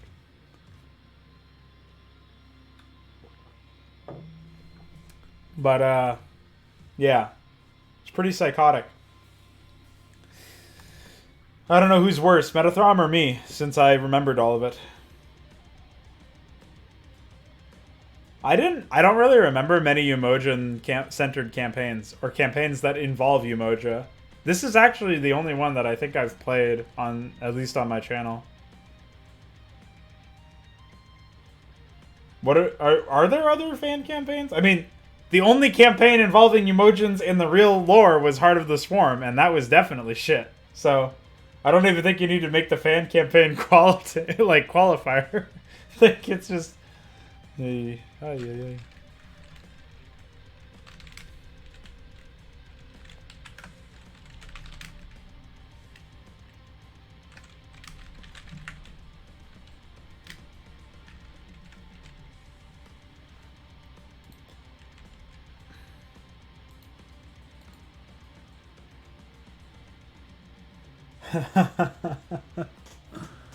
Maybe. I had a plan for a campaign that would involve Umojans. It was another campaign set on Ire. And this is also something I've noticed, is that, like, I think the majority of the campaign concepts I have are set on Ire for some reason. But, whatever. This campaign was set on Ire, and it was Protoss focused. So you played as Protoss after the... it was like during the original Protoss campaign. It ran alongside that. And the main idea was alternate history. So it was like, it wasn't meant to augment the lore of the original story. It was like very much flying in the face of it and just being like, you know, this is just a cool idea I had errantly, and I wanted to turn it into a campaign. So my idea was that, like, basically the premise is, what if the Umojans came to Ire to investigate what a Cerebrate was, and, like, basically were able to separate a Cerebrate from the Overmind. Like, they were able to find it on the surface, extract it to their space station, their science station, and tinker with it enough that they would remove its... they'd severed it from the Overmind. They would, like, restart it, like, reboot it like you would reboot a computer system. So it would just have its, like, whatever its nascent instincts were, plus whatever the Umojans chose to tell it and inform it. So they would interface with it somehow, biotechnologically and inform it. I mean, I wasn't really sure on all the specifics, but the end result was that the Emojins would have a pet Cerebrate, and they'd be experimenting with it on Ire. And like I sort of tried to figure out like what would happen if that were the premise of a story. Like if all that stuff occurred, like how would the Protoss respond? How would the Zerg respond? And all this other stuff. Like how would all this happen? And I think it ended up creating like a really neat environment. There's at least like there's a lot of good ideas that came from that project anyways. Like they also found a way to activate that reincarnation gene in the Cerebrate or something, so it didn't need the Overmind to be reincarnated. I think that was somehow in the story at some point. That I might have cut that at some point too. There's like a lot of things that were in flux the last time I was working on it, but it's supposed to be. It was like there was going to be like a Dark Templar character that was freaking the fuck out because every other Cerebrate he encountered was like terrified of him because they knew that the Dark Templar could kill Cerebrates. But this Cerebrate was just like, oh, you're just another like enemy. I'm just gonna kill you. Like had no fucking fear. And I thought that was like for some reason that was like a really compelling concept. By around 2015 or 2016 is when I was working on this project. My idea was that I was gonna have this like massive end battle where you'd have a bunch of Dark Templar on the right side of the map, and they would have these like macro checkpoints that they could reach, and you had to keep them alive while also managing a macro base in the bottom left of the map with a massive set of AI ally, like a couple of AI allied Protoss bases fighting this weird three-way between the Protoss, the Zerg, who the Cerebrate had rebelled from the clutches of the Emojins, and the Emojins themselves, and the Overmind Zerg, or maybe they were Renegade Zerg at that point if the Overmind had died. So it was like actually a four-way, I think. It was like really big scale shit. But certainly a lot of fan fiction involved to make it happen. So I don't even know if the Emojins would have been like anything related to the way that they were presented in the lore. I don't think the Emojins were even discussed in Brood War, though. Are they like name dropped at some point as existing, or are they they're probably in the manual. There's a lot of shit in the manual that's not represented in game. Like the Protoss are supposed to have an empire of planets that is in the hundreds or something. Yeah, that's what I'm asking. Is like where is the Emojin? Where are the Emojins? Stuff like that has a lot of potential, though, because you can really just go any which way you want with them. Like, we have vague ideas of what the Emojins were supposed to be. Like, this technologically minded people that wanted to like focus on advancements in technology. And so they wouldn't have the best numbers, but they had really good tech. Yeah, I don't know. Of course, I don't have my hard copy of my manual anymore. And if I take a look at the wiki page, it's just going to be like, the Emojins exist as a MacGuffin for Mengsk to attack Kerrigan, and Kerrigan to have Terran allies with. So I won't even have anything useful.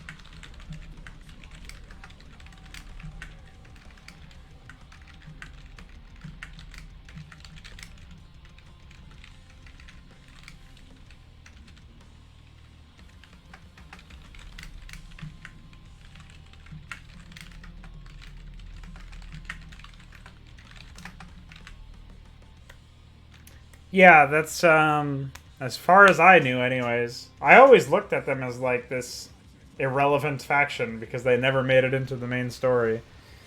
Kalmorians are referenced in one fucking map, but at least you fight them. Although they don't have any personality to them, but at least they're there.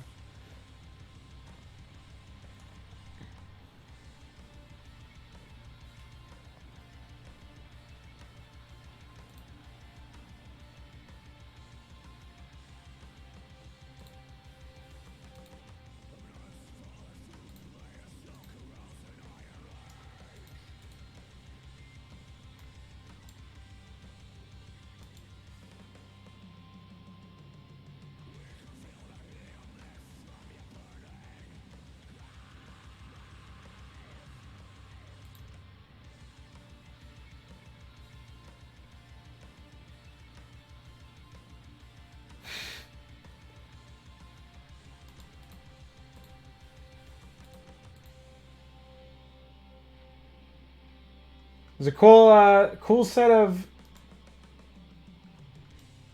discussions, quote unquote, on what is a map and what is a mod in the shoutbox lately. Whew. So sad I slept through that.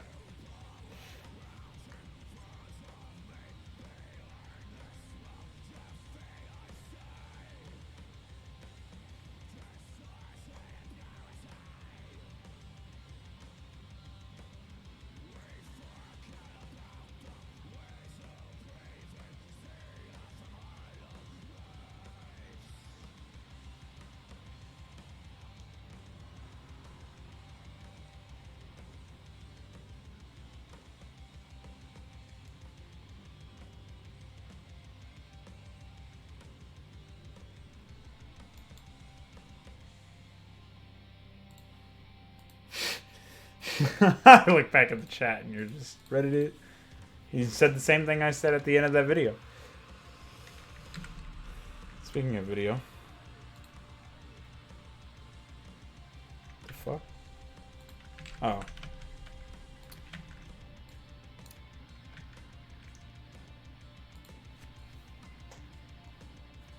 I liked when, was it Lanthanide? He was like... Actually, EUD enabler is a mod.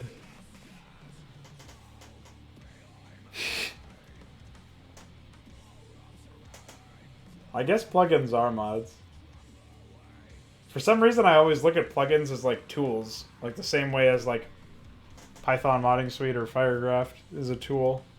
It's probably the wrong definition, but it's like I've always looked at them as like...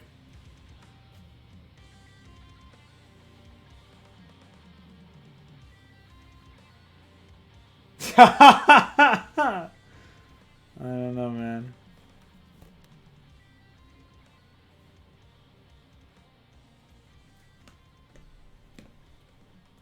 Like, nobody looks at the Python modding suite as a mod in and of itself. It's just a tool to accomplish things. But the reason why those things are modding is because you're editing stuff that isn't the SCX. Like, EUDs are a weird... Yeah. Well, it's like, I don't know even what their motivation is to argue the other way, right? Like, are they... Like, do they feel left out? Because they're not considered modders, or they haven't made what is considered to be a mod? People think fucking making a mod file in StarCraft 2 is a mod. And that's partially because Blizzard is dumb, and that's the definition system they used. It feels really scummy to me that they like add CRC checks to their EXEs and just make it so that you get banned as soon as the warden detects that you're modding StarCraft 2. But they'll make mod files and act like mod is an extension, SE2 mod. All right.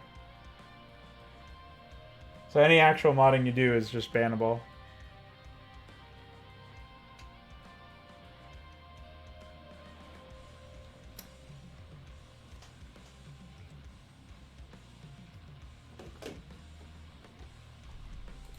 Seems very strange to me.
You know what I think is kind of weird is that, at least according to DF, my resident color man, all of these custom player colors I have in this map, like, one of them isn't shown correctly because a CM draft will just crash if you have a non-standard file size for T-Unit or T-Minimap PCX.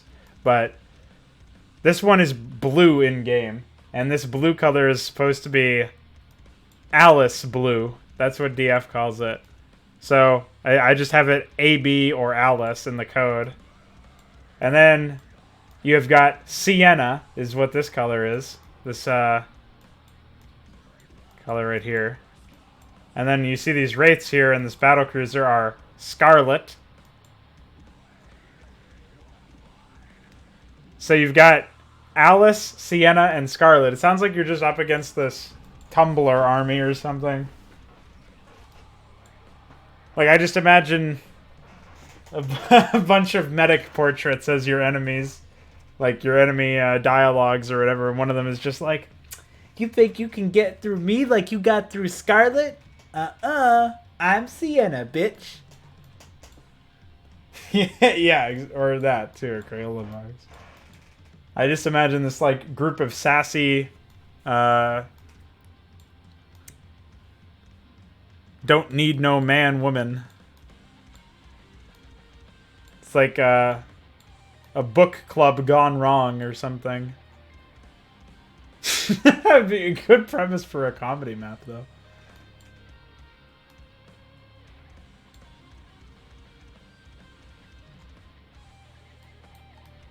I don't know.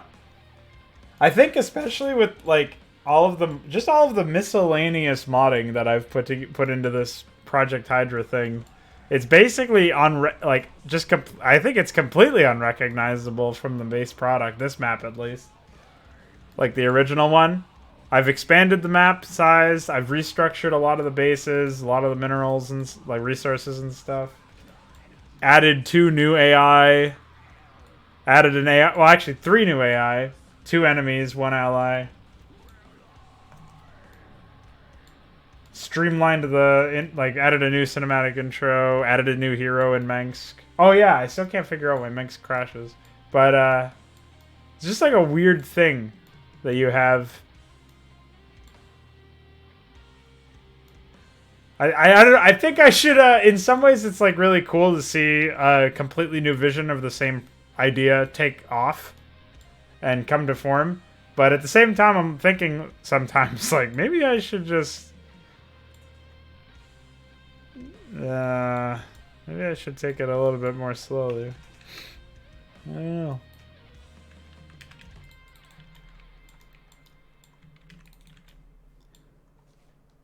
Maybe I should not spend 2 months on one map, which is easily what has happened so far. This is like the 5th iteration of this map or something. Alright, Necron sent me an anime soundtrack, so this will be... Well, it'll be anime, I'm sure.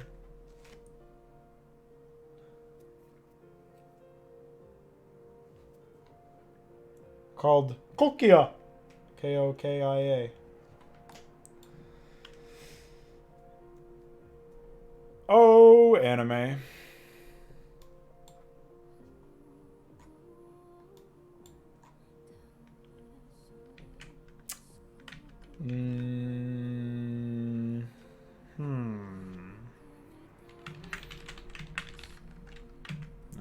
Let's see.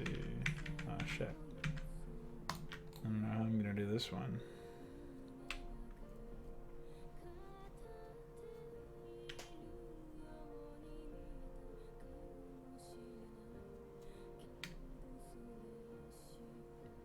I guess I'll do it in a sequential order here for Alice, but for Mango, it's probably fine to do it randomly.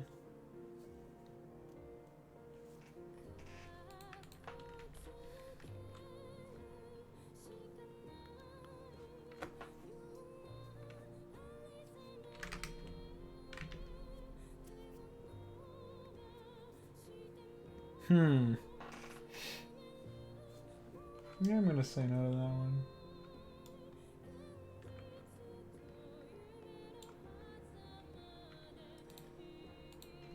Let's find something else to listen to. This isn't drunk music. Gotta find some slamming EDM or something.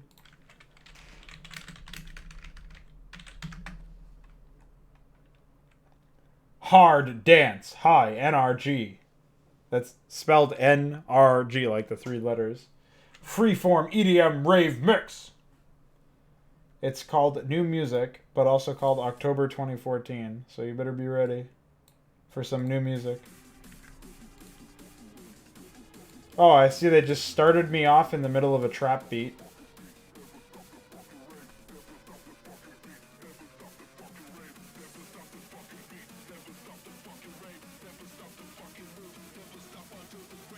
Aww.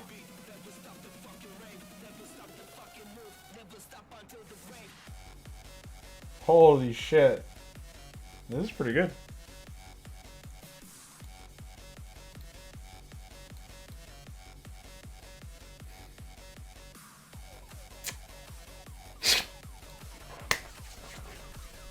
Wowie.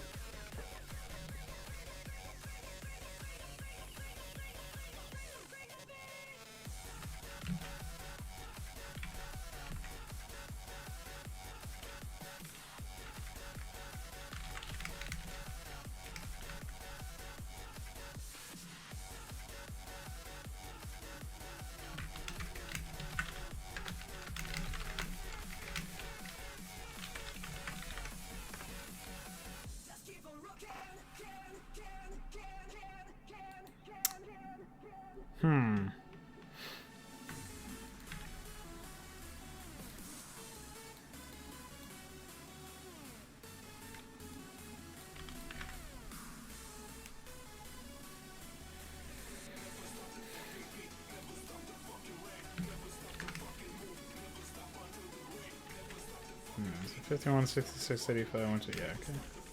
Wait, is it 5 or 6? It's 42 then.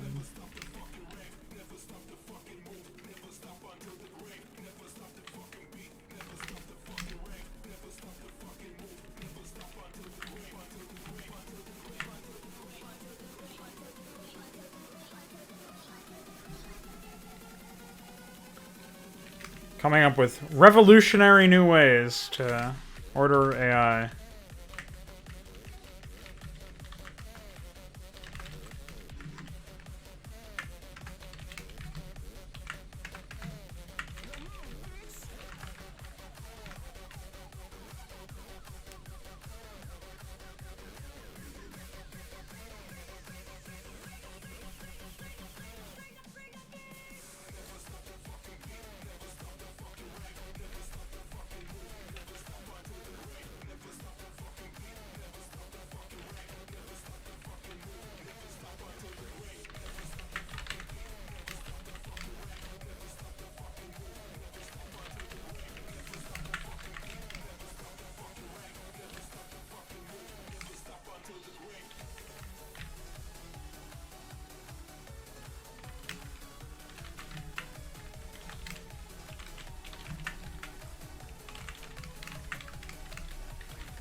Even this isn't fucking foolproof.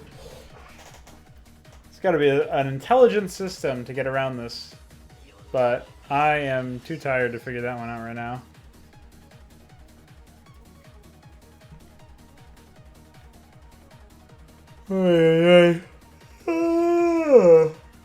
Holy boy.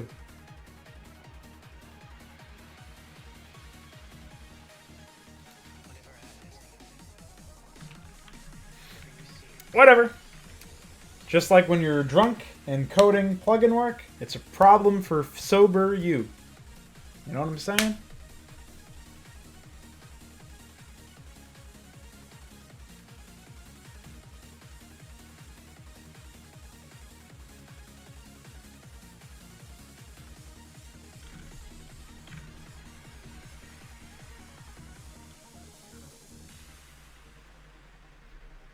I should get some alcohol. I've only been drunk once in my entire life, but when I got drunk, I went very hard, and it was fucking hilarious. I got a friend of mine to record the whole ordeal. I was playing, I was drunk streaming Resident Evil 5? It's the QTE one where you have to stand still to shoot. I don't know if you're even familiar with it. It's pretty funny.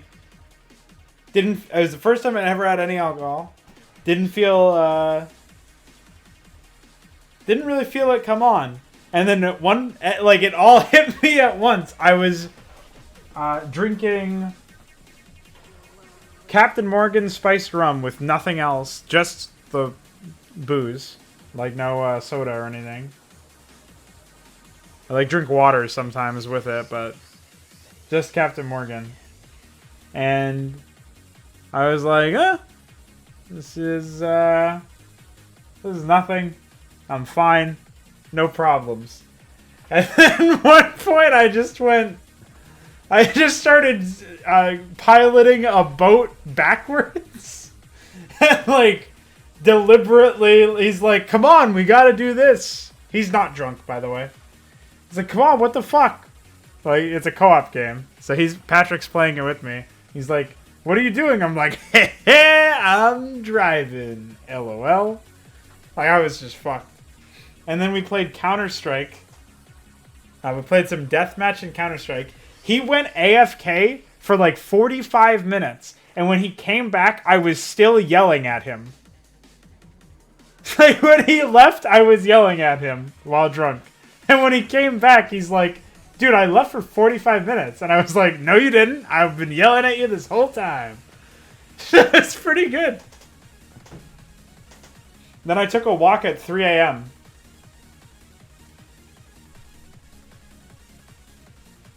Still drunk. On the phone with these people. And, so, it's pretty good. I was at the cash register to the 7-Eleven 24-hour store I have near me. And I was talking to this guy, or I wasn't talking to him. I was waiting for him to give me my shit. And he gave me I thought he was asking me if I wanted a bag. So I was like, no thank you, and left. He actually was just saying, have a good day. So I was just like, no thanks, I'm all set. And then, I don't know. That's pretty good. I like that. So, I was pretty drunk.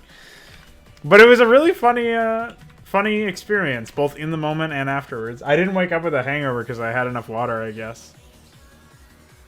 So, maybe I should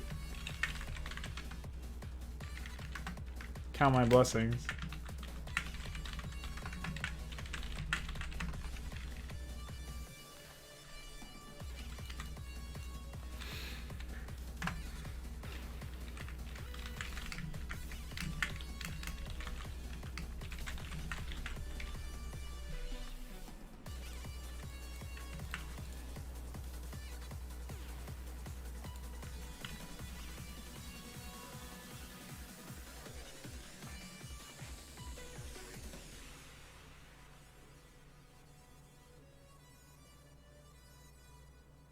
I was a fan, though.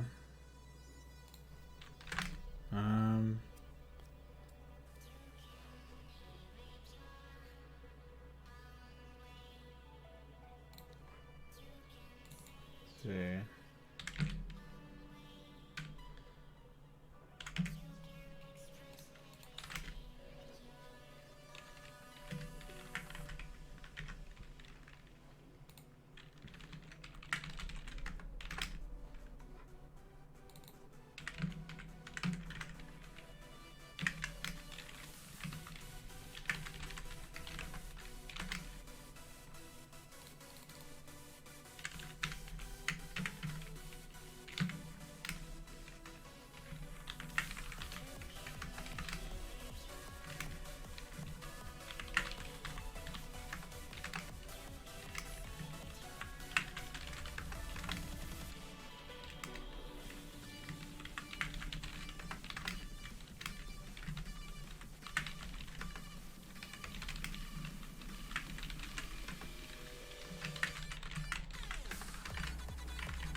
Oh, shit.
Allied AI are so fucking obnoxious to code in on maps that have a lot of like large-scale missions. You have to account for so many things. Like this map has 4 different enemy AIs, so I've got to code in attack regions for at least 5 attacks per AI, usually a lot more. Well, at least some substantial amount more. Then I have to account for any random chance I want.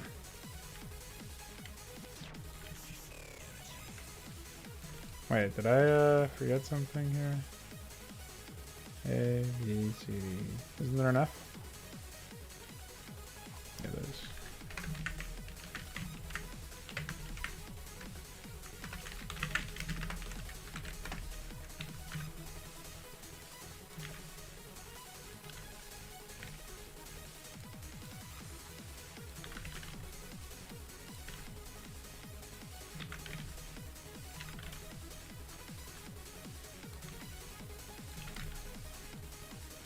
I have to add exceptions if the player or the AI has destroyed like a base that they would normally target, then they have to move on to a different target.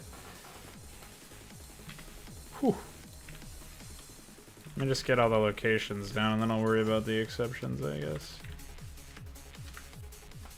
Oh, there's a fucking West factory that I forgot.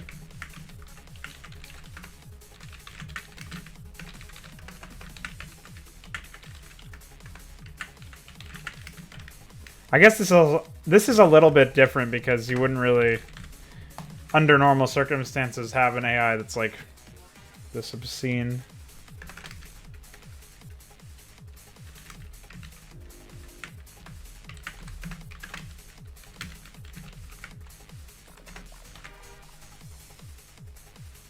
No, that's not right. That can't be there. Whew. Oh boy. How am I gonna do this one?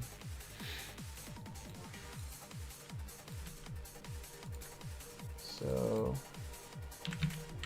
56 divided by this is pretty obvious there, I guess.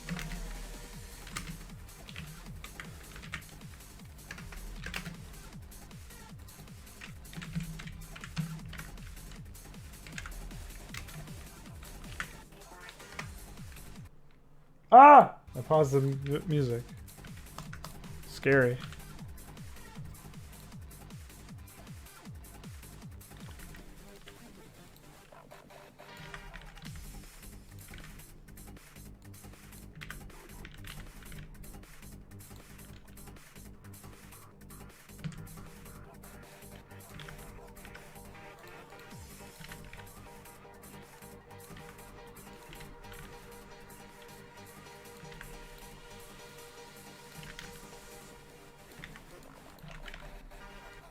You also can't make AI use transports unless both the preparation and target regions are unreachable by ground from one another and from their origin point.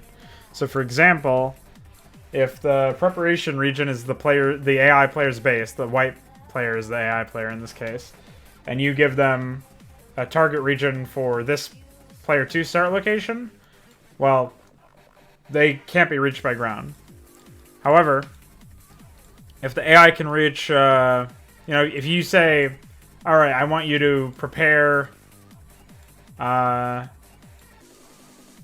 the Mango base, even though that requires transports to get to, and then I want you to attack all the way over here in the Scarlet base, they will take a ground path instead of using transports. Or you could do something crazy like, well, not even crazy, but like, say you want them to prepare an attack at this expansion, and then attack right over here at this expansion, where the teal star location being the preparation region, and the red star location being the target region. They won't use transports, even though that's like the shortest way there. They'll go all the way around. And if this path were all like sealed off and the only way there was through here, they would still go all the way around. It's like you can't make them use transports. I've asked Nave about it and he's like, yeah, it's too complicated. So it's just like an impossible feat, apparently. It's really infuriating. Because there's like a lot of instances where you really want them to use transports. Like, well, most island maps, obviously. But if they have like an expansion somewhere and you want them to prepare the attack and there's like a ground route that would take 8 years to get to, you know? Prepare to have it take 8 years, man.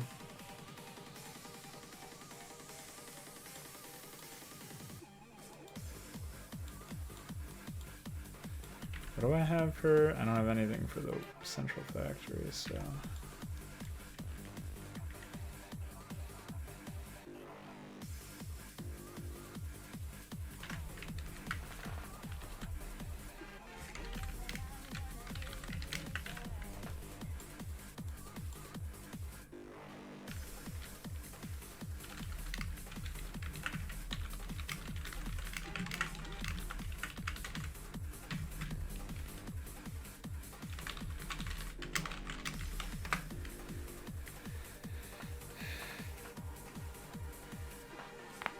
Oh, my head.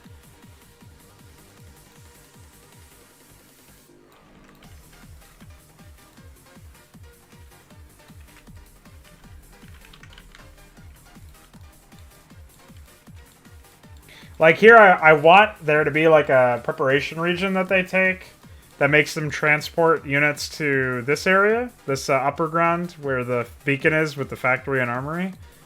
Good fucking luck coming at it from this flank.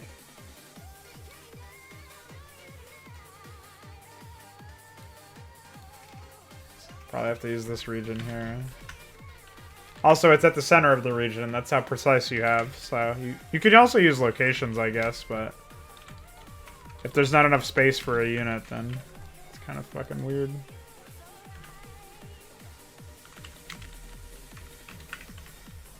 And this is only you can't even begin to control preparation and attack regions without Knave's plugins. They're what allows you to use the attack to command that allows regions to be designated in the first place.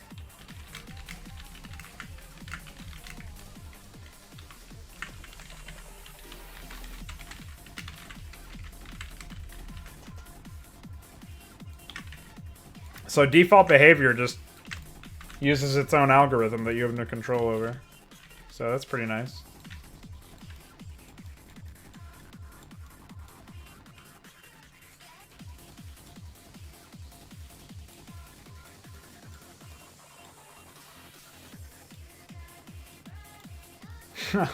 Yeah.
I mean, AI is not really that hard to get like a base level of understanding. I'm doing some really crazy shit. Nobody does what I do.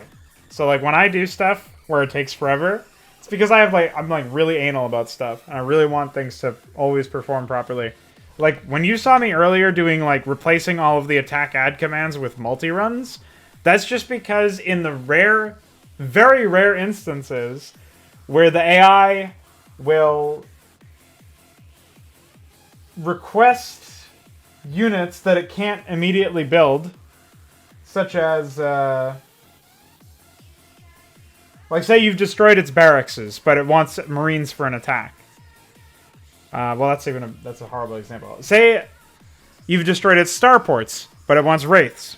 Well, I want the freedom to substitute Wraiths for Marines. So I'm going to multi-run all my Wraith requests to a thread that then checks if there's a starport, and if there isn't, to jump to a Marine request. So it replaces the Wraiths that it would normally request with a Marine request.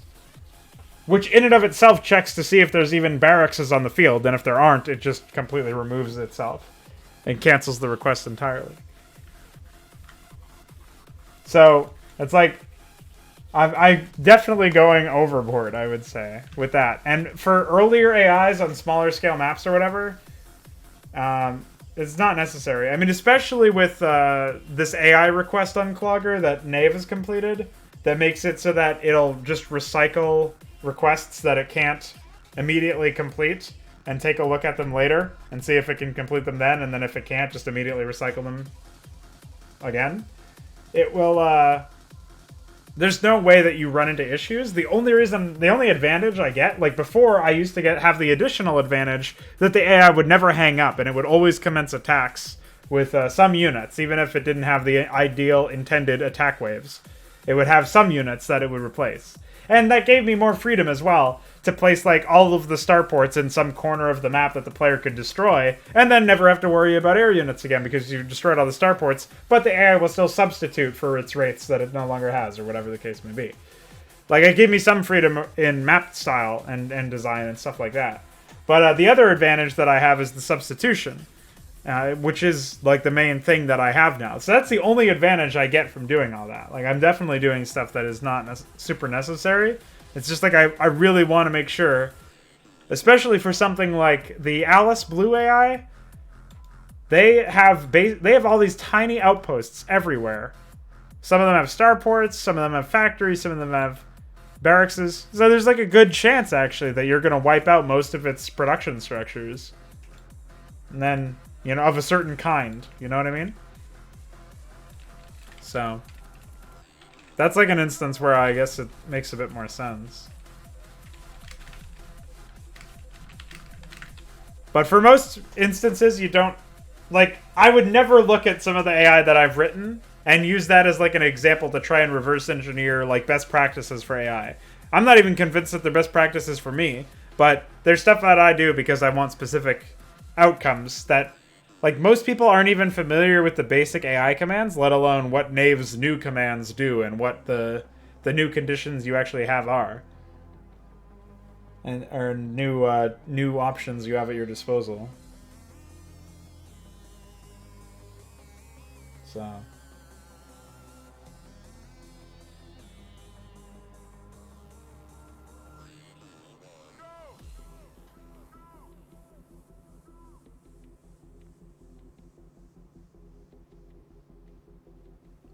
But if you're just looking for... I mean, every AI cheats with money. Melee AI doesn't, I guess, but...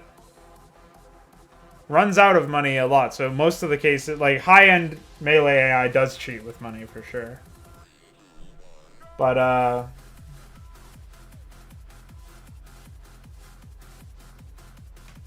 mean, I could probably code something together for your Melee AI pretty easily. Be a good learning experience. I've never done that before. But if you're talking about using some of the units, I know you were referencing. You were asking me about idle orders and stuff, and how you can use that for tactical AI or whatever. That is possible, and you can get a surprising amount of versatility out of that.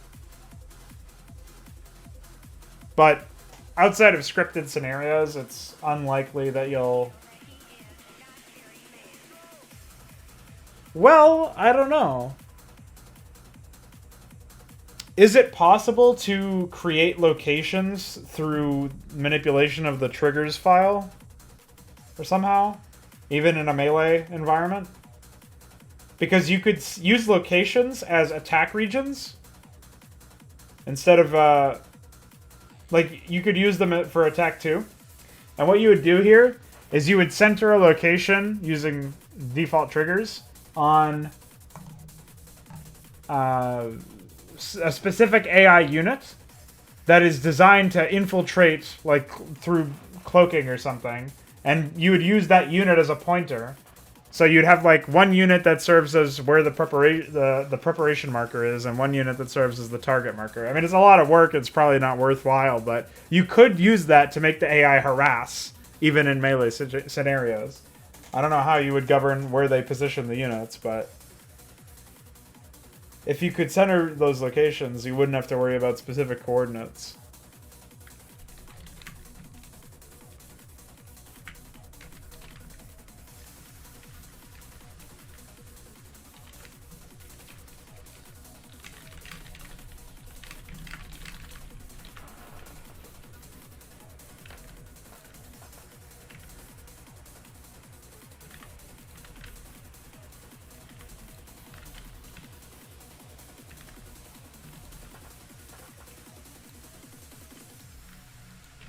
I definitely don't know how feasible it is, but it's theoretically possible.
Look at this. I'm modifying terrain in the top right-hand corner, and it's changing a region or a set of regions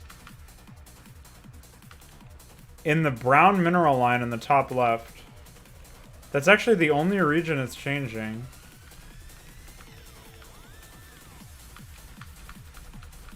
Oh no, it's changing something over here too.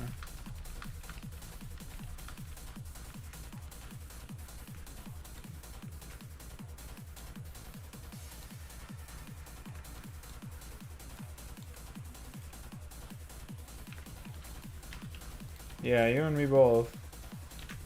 It's crazy.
Whoever made this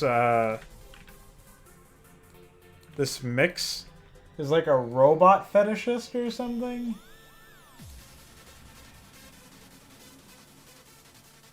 With all these wallpapers of scantily clad robot women. Very strange. Whatever floats your boat, I guess.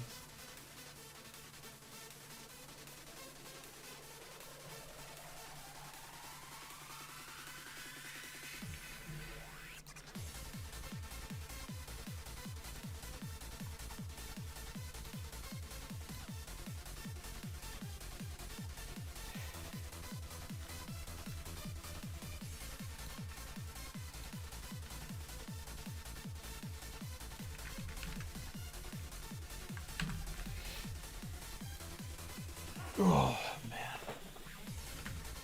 I want to live in live. Wow, feels like I've been live for way longer than that. It's crazy.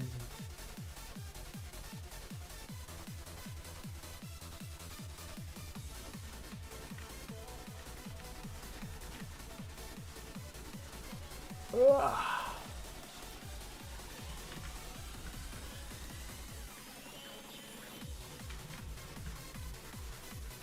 So I guess I need to figure out what I'm doing with all these death jumps now. And I'm going to... Well, I can't go to bed yet. It's too early.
Not sure about that little sing-song intermission into my rave music, but alright, man.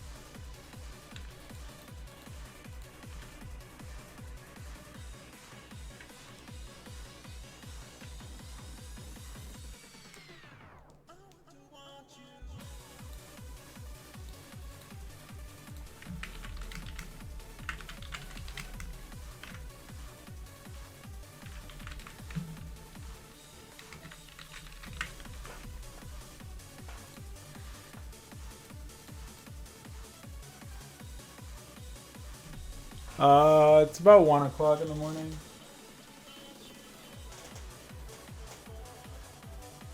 It's like 10 of or something.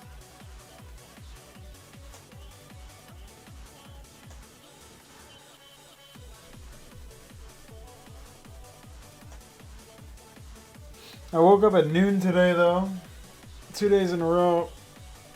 It sucks. I was on such a good track record. I was waking up at 9:30, 8, 7:30, all these good times in the morning, and I just somehow I overslept at some point, and it was back to the degeneracy.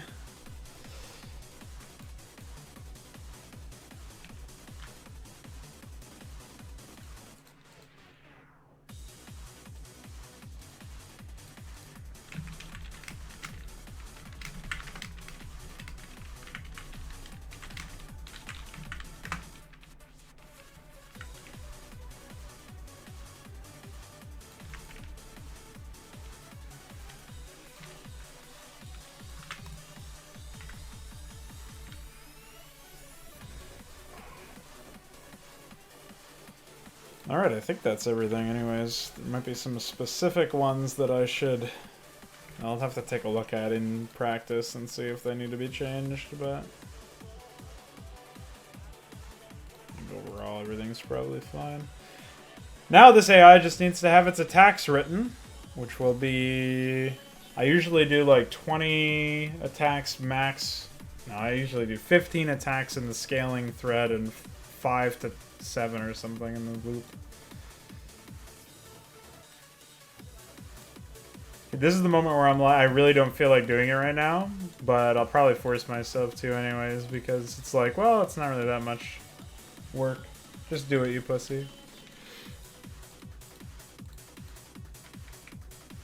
And then I'll be like, oh, I did extra work. I get to reward myself with a nice little snack.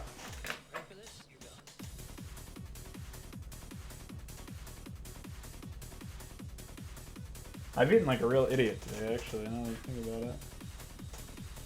I ate a bunch of, like, sugar and carbs, and I also ate a bunch of protein. So it's like, my body's just going to turn both of those right into fat. It'd be great. You got me. You got me! Haha, gotcha. Why was that so much louder than everything else in this entire mix so far? That was like a man just spoke to me.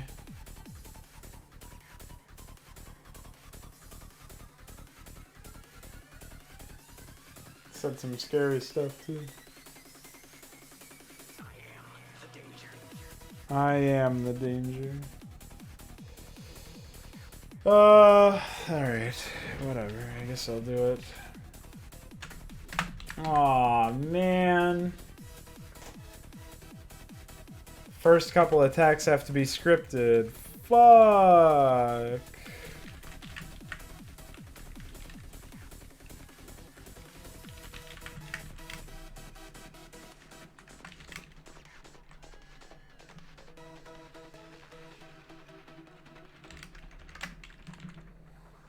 You got me. You're damn right I do.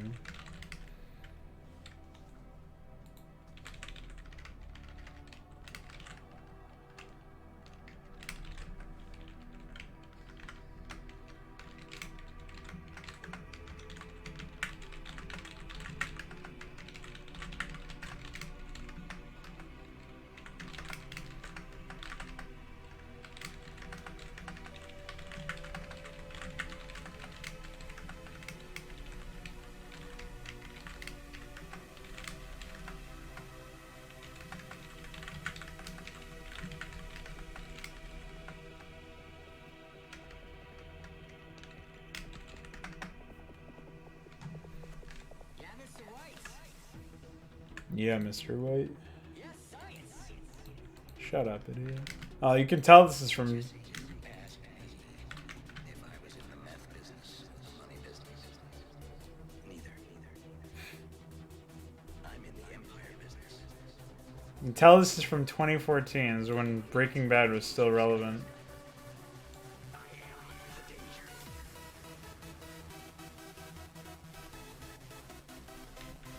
Kind of gives me sympathetic embarrassment for whoever made this. They thought this was such a cool, epic moment in cinematic history.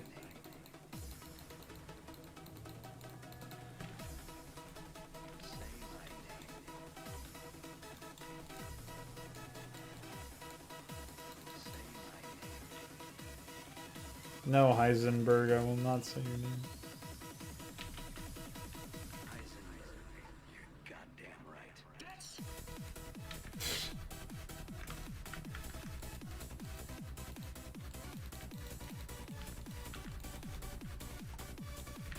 Wait, what was that just? Oh, yeah.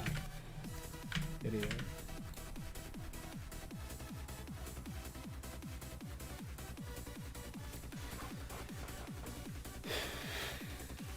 Where's my money, bitch?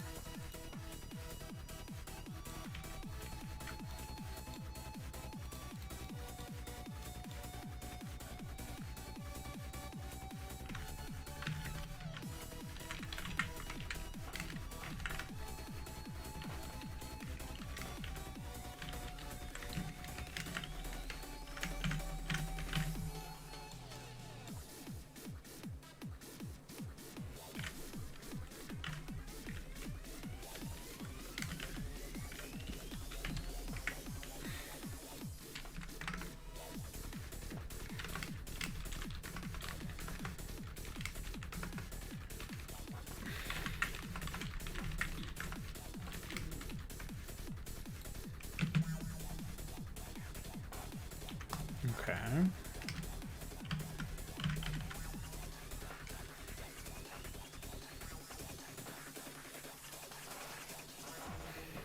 To www. My star, my perfect silence. WW. How you figure that out, huh? Woodrow Wilson? Willy Wonka? Walter White? You got me.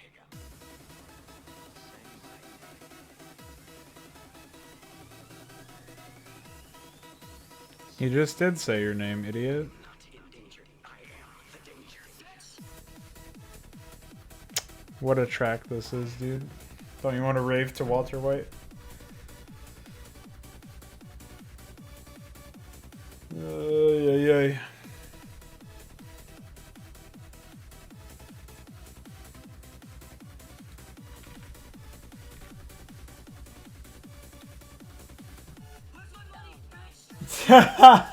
There you go. That's the spirit.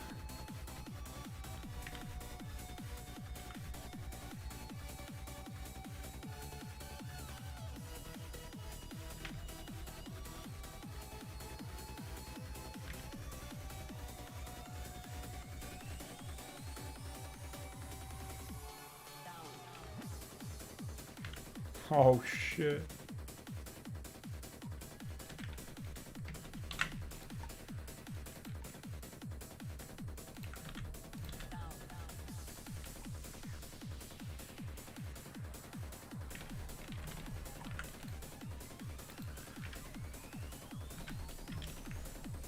What happens when light breaks down?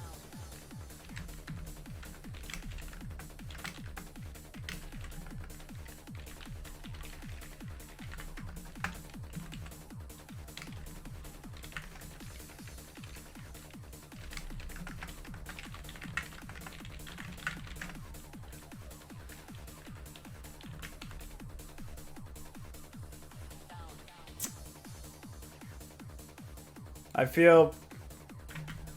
I mean, I obviously didn't get my drink on, but I feel pretty useless too, and all the same. Just fucking exhausted. Even though I woke up 13 hours ago. To society.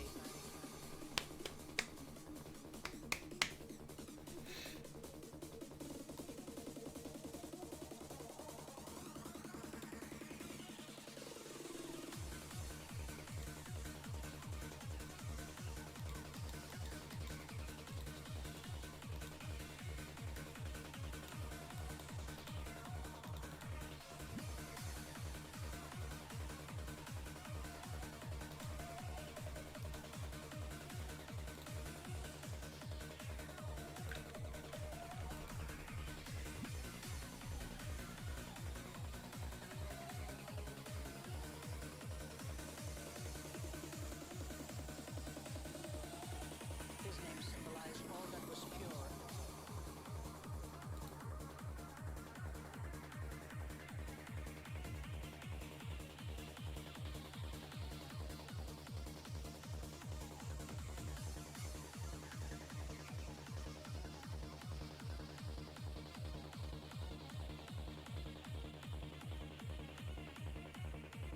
When there is systemic contradiction,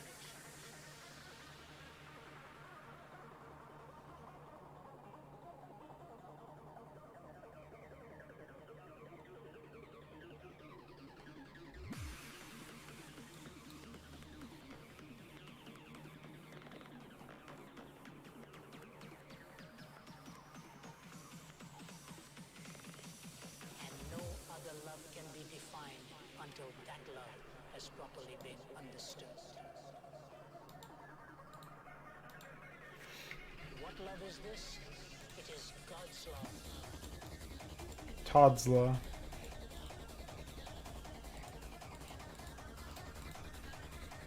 Well, I think I did enough work today.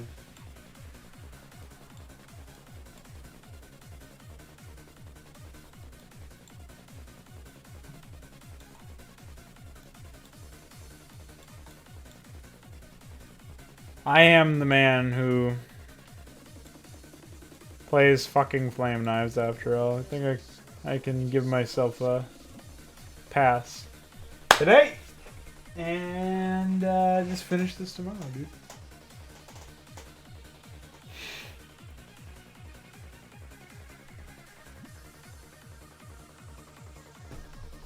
Hey, do you know any JavaScript, boy?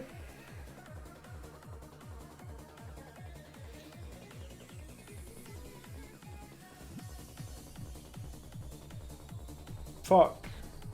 Everybody I speak to has no idea about anything because JavaScript is a fucking joke of a language.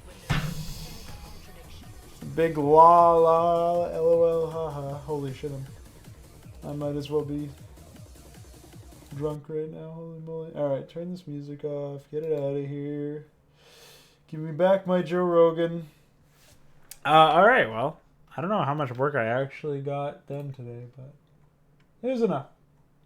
So,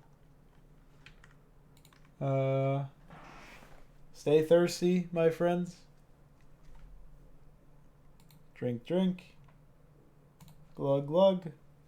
I'll see you guys later. If I can find my stream. Holy shit. Ah!